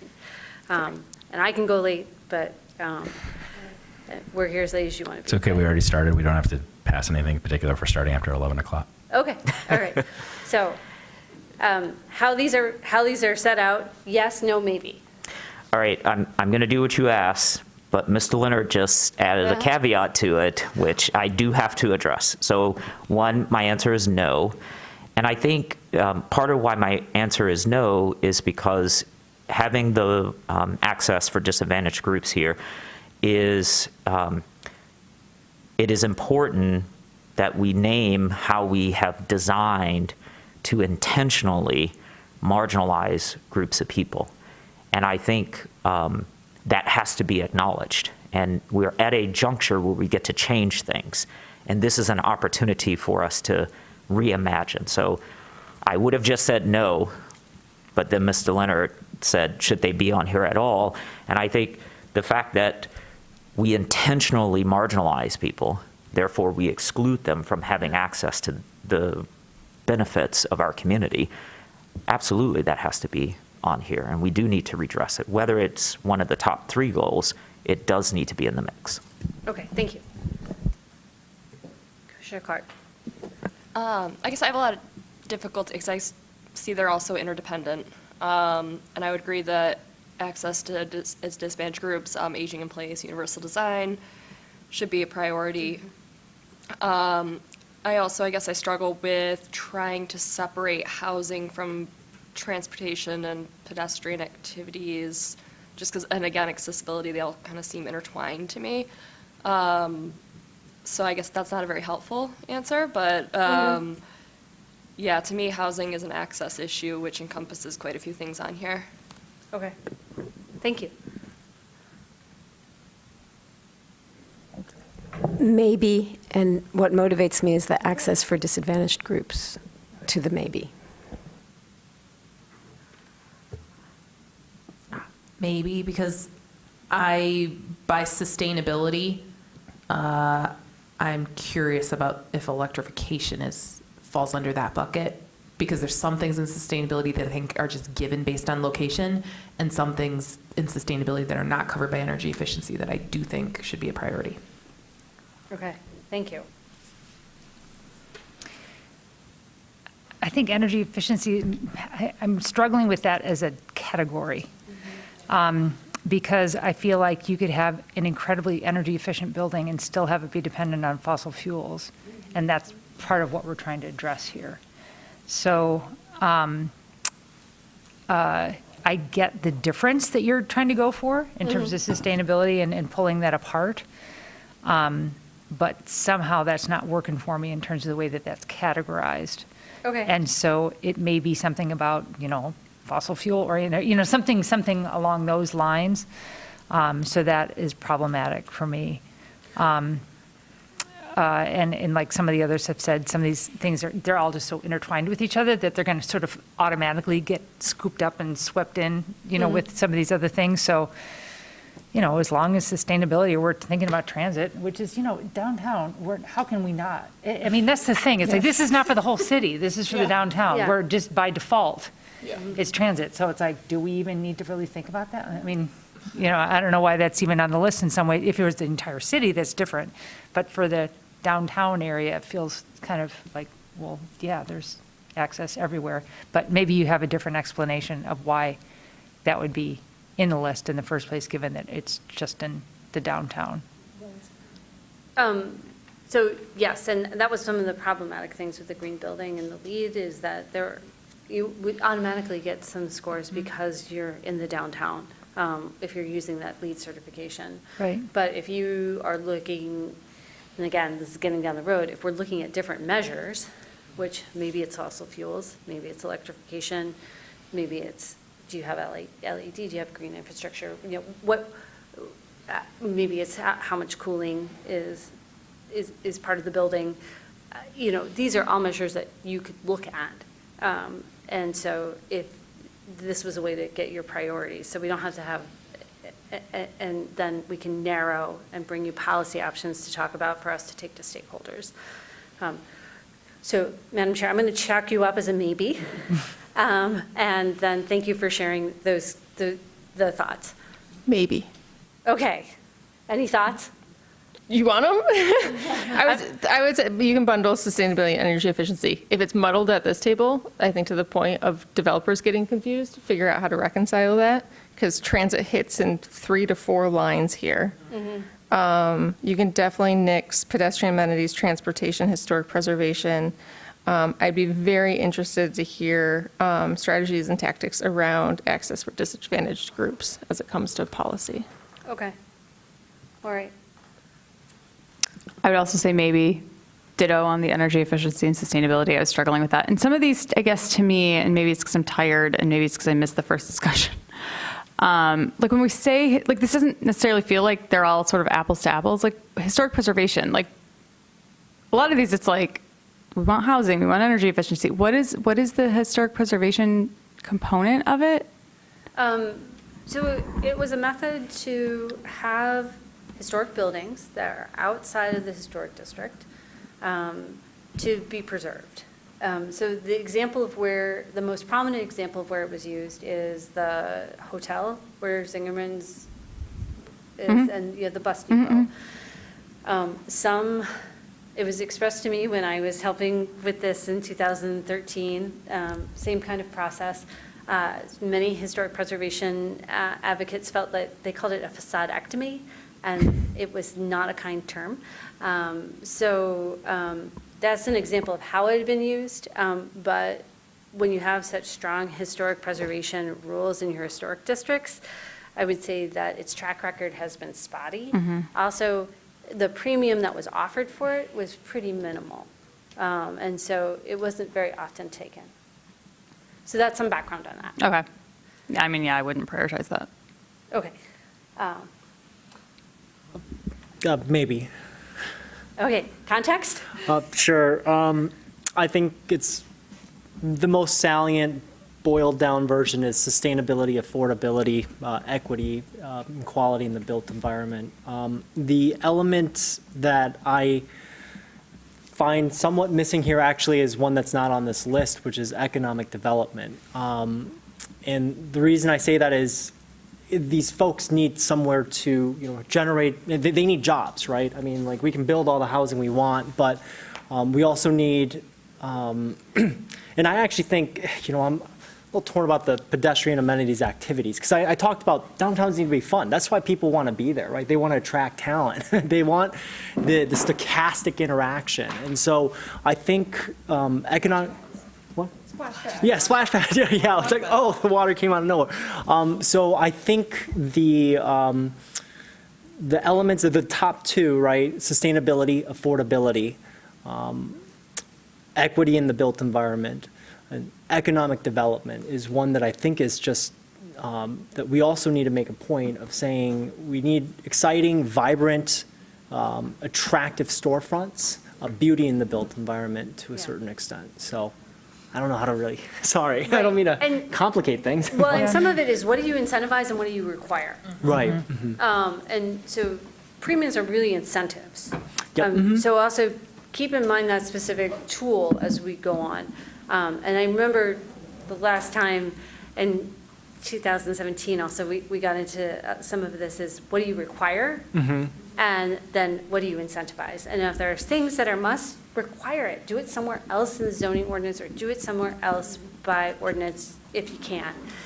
This is a good policy space for places where you can't require it or where the market needs a nudge or a bump in order to deliver what you need or what you want. Then pedestrian amenities activities actually to me is, I mean, whether it's in design review board or there's an element, yeah, I'll stop it there. I mean, we could probably go around in circles. Can I add though, because, so I just was in Vancouver, which is just full of that. I mean, it's astounding. And it was so exciting to be in a place that had high density and all of these ways for people to be able to move through the city through green corridors. I mean, it was just like mind-blowing. And if we just have a bunch of cheek-to-jowl, really tall buildings, it's not going to feel good. And so what can we do to be able to, and that may be not a parcel-by-parcel thing, but what can we do as a city, if you're going to live in these zones, that you can have access? And so it's like, I don't think it's working very well on a parcel-to-parcel basis, like the little corner or whatever is not really happening. It's not that effective, but I just feel like that visit really changed how I'm thinking in some ways about what our downtown could be, and that we need to do some work, and it's not necessarily just like a spot here and a spot there, and it may be more like within our right-of-ways that we have to kind of think about these things. But Or sometimes you can use zoning that if it's above a certain amount of dwelling units, or if it's above a certain FAR or height, then at that point in time, you have to provide green space. And then you're somewhere in there, and that's how, on a building-by-building basis, they get that. But there's also things like if you want 10-foot wide sidewalks, you need to require 10-foot wide sidewalks. And that may be appropriate in certain places, like in the D1, but not in the D2. But I'm getting us in the weeds. Yeah. Well, I think what's been really helpful is for, I think you're actually being a really good kind of like guider, because the idea of this being the incentives and not the requirement. So this is the incentive driver. And I need to continue to scope our discussions or think of it in that respect. So if I absolutely had to boil it down, the top two, sustainability and affordability, I think would be the key ones. I just don't necessarily want to lose sight of the economic development. So, but anyways. And what I'm hearing from you is those top three are right, and then actually a desire to bring that access and equity conversation into that as well. But pedestrian amenities, the parking, the transit, and historic preservation, those could fall off our list at this point in terms of exploring policy options and taking those to stakeholders, because those aren't top priorities in terms of goals. Thought I understood, or I wasn't sure, but it seemed the reason you said the access for disadvantaged groups was way down is because you don't think it's something that we can accomplish through zoning. Did I? No, I misunderstood you. Okay. That came last because that was added last. When we were looking at going through things. So there's no reason. There are some things in the Michigan Constitution, and there are some things that different municipal attorneys have said you can do, and others have said you can't. So this would be things where we would need to go in more, and Brett's got his hand up.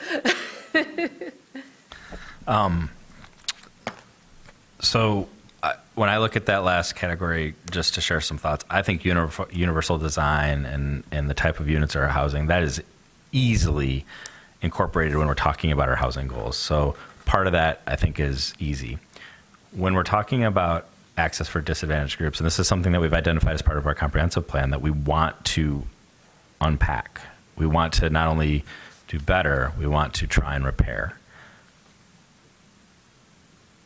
Megan said something, though, really important. Zoning is one tool, and it's a hammer. And this is something we talk a lot about, I hope I talk a lot about with the commission, is when we're talking about a project, there are aspects of a zoning decision that are really challenging. There are operational aspects that are hard to manifest and evaluate and enforce through zoning. What the long-term ownership is of a property is really difficult to base a zoning decision on unless you're going to restrict that, and that has cost as well. What businesses can or can't be in a space adds restriction, and it's really difficult for us to make a zoning decision that says, hey, you get this if you commit to this. That means we either have to memorialize that only that business can go into that space forever, or we have to understand that that premium no longer becomes tied to the success of that being realized.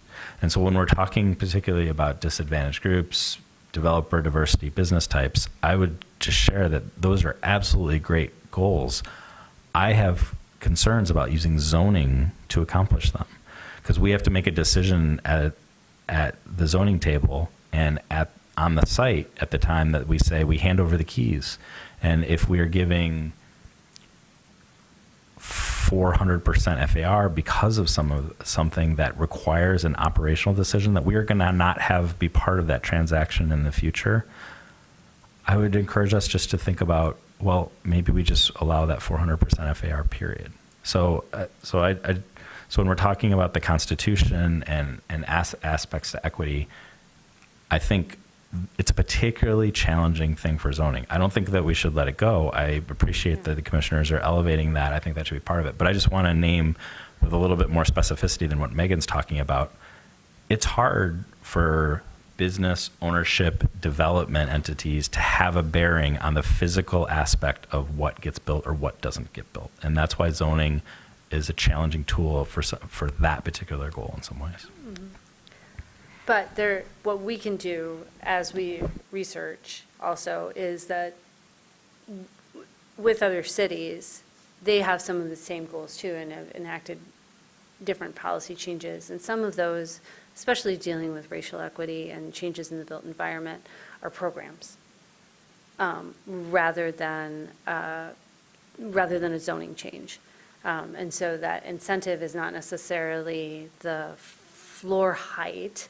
The incentive is just like you have in greenfields or just like you have in brownfields to bring them on level with greenfields, is that there's a tax incentive or some sort of other subsidy that comes into play, and that's a program that you don't put in your zoning ordinance. And often those things also are wrapped together. You almost have to have a cocktail of ways to address these things because they're so deeply ingrained that it takes a lot of work and a lot of attacking it from a lot of different angles to repair.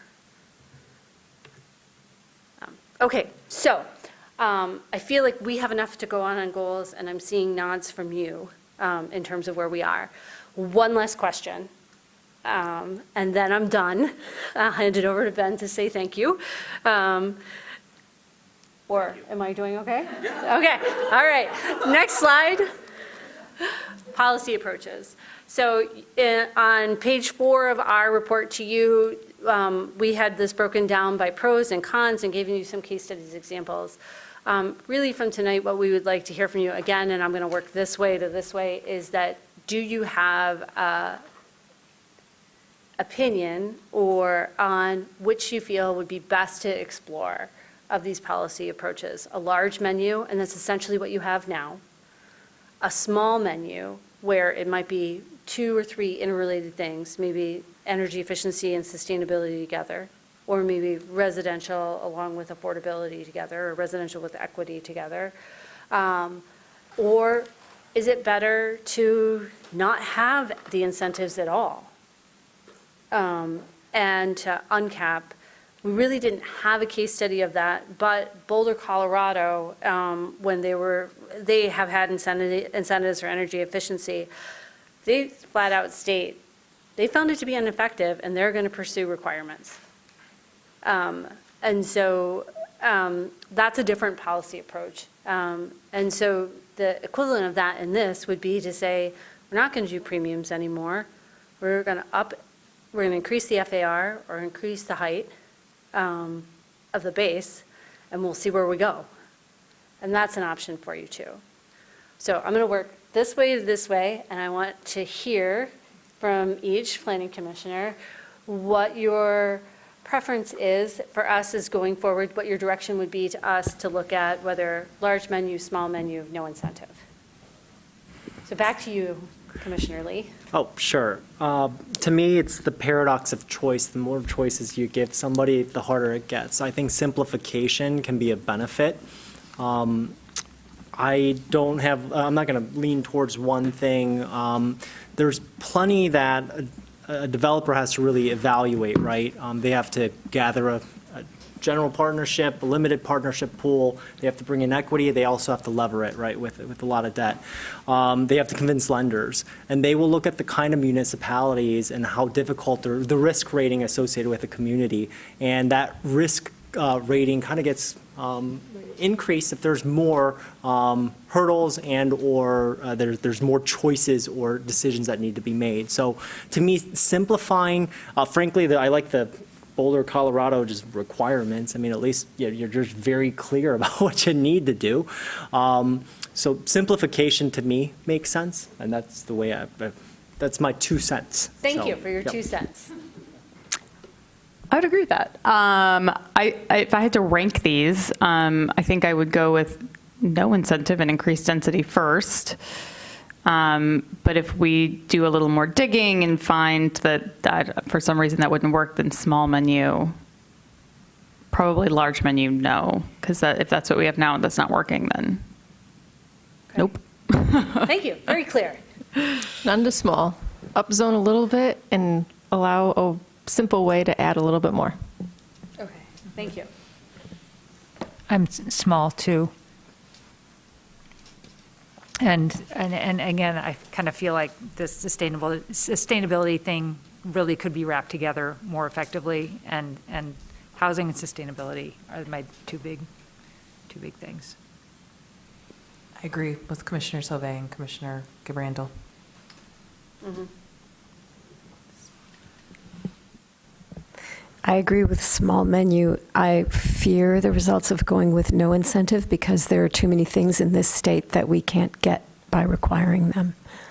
Mm-hmm.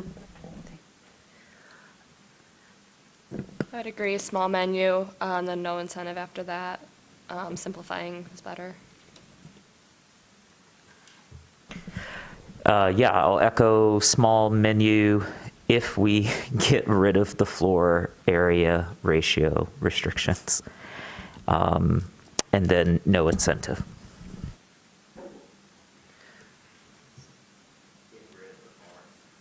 Can I just ask, you want to look to height only without FAR restriction?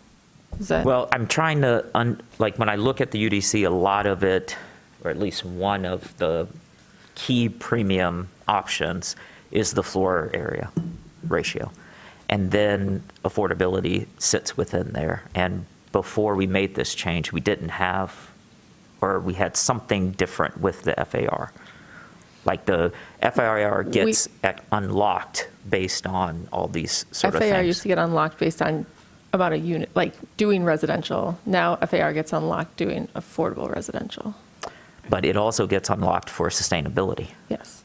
So you can mix and match to get the FAR. And I did send a note and asked about all the FAR, because my memory is that it's a new addition to our planning. It's not something that has always been there. And it feels like what we're trying to do is restrict something using that FAR, whether it's the lot size, the height.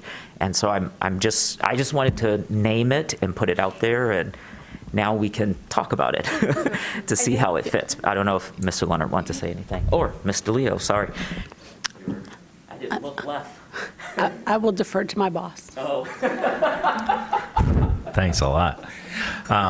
So, yeah, and I'm sorry I haven't got you a response, Commissioner Weich. And part of the reason is I don't know what the answer is. So I think FAR has been around for a while, and it's been used in the city for a while, and it's been used in other communities for a while. I will say, and I just want to fully name, I need to do more research on this. In the creation of the D1 and D2 districts, my understanding is they were originally created solely with an FAR, and that was, and some communities use floor area ratio as the moderator of area height and placement. They don't care as much about setbacks. They don't care about height. In manifesting, in particular, our FAR in the downtown district, I think it was kind of an 11th hour amendment to the creation of the D1 district to layer both FAR and heights on top of that. Alexis is going to correct me and tell me I'm way off shortly here. But principally, communities have, not principally, to oversimplify, communities have traditionally regulated by area height placement. That is, you have to be set back, you have to meet these height requirements, and we don't care what else happens in that box. Or they are regulated by a density, that is a residential units or a square footage based on the size of your lot. We don't care how that's manifested, or by floor area. We generally think we don't care how that building is designed, but we're going to use FAR as a massing throttle at some ratio of the size of that lot. And I don't think there's nothing wrong with any of those approaches. If I had a critique, I think that when we try to layer both height and FAR, we're probably diminishing the use of both of those tools. Alexis, I don't know if you want to add anything to the history of your work with the downtowns. You've been at it longer than I have. Well, I can confirm that we've always used floor area ratio throughout the city, not the residential districts, but throughout the city in our downtown districts. And we had, prior to A2D2, which was the Ann Arbor Discovering Downtown, that 2009 is when it was adopted, and we consolidated and simplified the downtown zoning districts. And off the top of my head, the downtown was primarily C2A, which has been repealed, it's gone. And then it was also C2A/R, C2B, C2B/ so forth. There was no height limit in those districts up until 2009. And Mr. Leonard is correct that the most iterations of D1 and D2 also had no height limit. And the way that we have a unique hybrid kind of form-based zoning, but not really form-based zoning for our D1 and D2. The D1 and D2 base zoning districts establish the permitted uses that you can do, and so that's fairly uniform because those are fairly broad downtown. And it establishes the floor area ratio of the site. And then it's the character areas that kind of do the form of that amount of floor area that you can do. And the character areas, that's what has the height limit.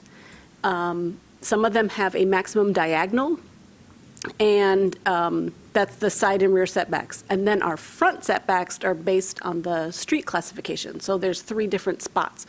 But we regulate FAR, so that's not form-based zoning very much like, but we also have character areas that tell you how you mush and shape that development. But as Mr. Leonard mentioned, the sort of killer is then we put a height limit on top of that. And that was added very late, but it's here. So, I will just jump in one more time. Yes. When we did our most recent premium amendments, and we, particularly for the D1, where we allowed you can get up to 900% with our most affordable housing, we also increased the height limit so that you could actually achieve the 900% on a site, including the height limit, or at least get a whole lot closer than you would have. So we have overcome, we have a workaround but we have a workaround that we didn't have before, but only one project has utilized that. and I would say is that you really want to change how you regulate the size and form of downtown. Talk about that in your comprehensive plan and lay out what that is. And that's a good place to talk about what we want to require, where flaws are, and where we look to have zoning changes and what we want. And then you can, after you have a comprehensive plan, you usually have a whole mess of zoning ordinance amendments to implement that plan. But we're in this twilight period where you haven't started the comprehensive plan, but you're thinking about it and things like that. And you have an opportunity right now, as you said, to make some policy changes dealing with premiums, which are a zoning incentive. And so I want to thank you all for your work tonight. You've given us a lot of good feedback, and we had a great conversation. I think that we are very prepared to come back to you. And then on the next steps, possible, is that we'll go to stakeholders, is that we will come back and talk to you about what we should talk to stakeholders about. So what we'll do is we'll take these, we'll rewrite some things, those will be in the report, but also at the same time, we'll give you some policy options that we will say, we think that these dovetail with what we've talked about at the last one. Which one of these are you comfortable with us going to talk to stakeholders to, and who should those stakeholders be? And hopefully next time maybe we'll be first on the agenda and we'll get you fresh. All right. Any last questions or advice for us? Thank you. Our pleasure. Okay, we now get to talk about item 10B, which is the 2023 City Planning Commission meeting calendar revisions. The original calendar accommodated a potential election in May that is not necessary, and so we are moving it to our typical convening date from May 3rd to May 2nd. Did I have something in my calendar that, and I can't point to it specifically, that shows a planning commission meeting on a Friday? Am I the only one that had that pop up? I know, I should have looked at that prior to, sorry. Anyway. It's possible that we sent out an Outlook appointment or something, but I'm not aware of any Okay. Friday meetings. If I come across it, I will bring that up. But if you come across it, let Yeah. us know. It's, we do our best, but we're just managing a beaucoup to Outlook. Okay. All righty, so can I have a motion to approve Commissioner Sauvé, seconded by Commissioner Dish. Discussion? Let's vote on it. All in favor, say aye. Aye. Okay, we are on to item number 11, which is public comment. This is an opportunity for people to speak up to 3 minutes about any issue that is anywhere, anything on the agenda or not. We'll start with people here, and then we'll move remotely. For phone access, call 877-853-5247, enter meeting ID 977-6634-1226. To unmute, press star 6. We will just start with you. Please come up and say your name and address. Hello, my name is Steve Christensen. My address is 2771 Elmwood. And I'm here to bang one drum today, and I'll do it very quickly at a respectable volume. When I saw you guys were going to be talking about premiums and priorities, especially around the particular issue I'd like to talk about, which is residential development, single-family homes, multifamily, low-rise, mid-rise, high-rise. You know, when I hear premiums, I think conditions, right? You know, you usually have to have, you know, usually conditions to receive a premium. When I hear priorities, I think roadmaps, right? People want roadmaps to hit those priorities. So I hope as you guys continue to think about the premiums and the conditions that you want to put on those premiums, and you think about the priorities and the roadmaps you want to give to the folks that need to meet those priorities, I hope you guys, here's the drum I'm here to bang, and that is the Energy Star residential certification programs. I hope you guys are going to consider these. I hope you guys consider incorporating them into your conditions, into your requirements. I think they're a great program. I'm very happy to see you guys are prioritizing energy efficiency. I see it as the central pillar of sustainability. That's kind of how I view its role. And there's not a better program out there that gives the builders direction, whether it's single-family home, multifamily, from low-rise to high-rise. And the great thing about it, too, is if you're going to be requiring developers or builders to do this, there's now the 45L tax credit, which I hope everyone is aware of. And in the field, I'm in the field of working with residential developers, and it has been a game changer. So it's nice to provide an option that not only gives great direction, hits the priorities, but you know what? It also kind of helps the developer on the back end, and it's something that the city of Ann Arbor doesn't have to fund. These are tax credits that are available to everybody. So that's the main reason I'm here today. I hope the Energy Star is ringing in your ears as you're done with the meeting, and I hope it's something that you continue to consider. Thank you. Thank you for sticking around to the bitter end to tell us that. Do we have folks waiting virtually for us? We have one hand raised. Alex Lowe, you have permission to address the commission. Hi, this is Alex Lowe from 3340 Fernwood Avenue. I just want to say let's get rid of FAR limits, let's get rid of height limits, and let's get rid of mandatory setbacks. Thanks. Thank you. No more hands raised. No more hands raised. All right. Commission proposed business. Commissioner Mills. Could you please add on to our list of priorities a note along with drive-throughs to remind us of our discussion tonight? So today's date, thank you very much. Anybody else? The same with clubs. Club? Completely land use buffer. Require clubs at the bottom floor of residential building downtown. We also want clubs. But in terms of, a project index of a recording in it for, I think this is a good one for that too. Okay. All righty, we're on to adjournment. Motion to adjourn by everybody, seconded by everybody. Okay. Mills and Dish, how about that? We are, vote, everybody? Aye. Yeah, motion to adjourn. We made it before 11 o'clock.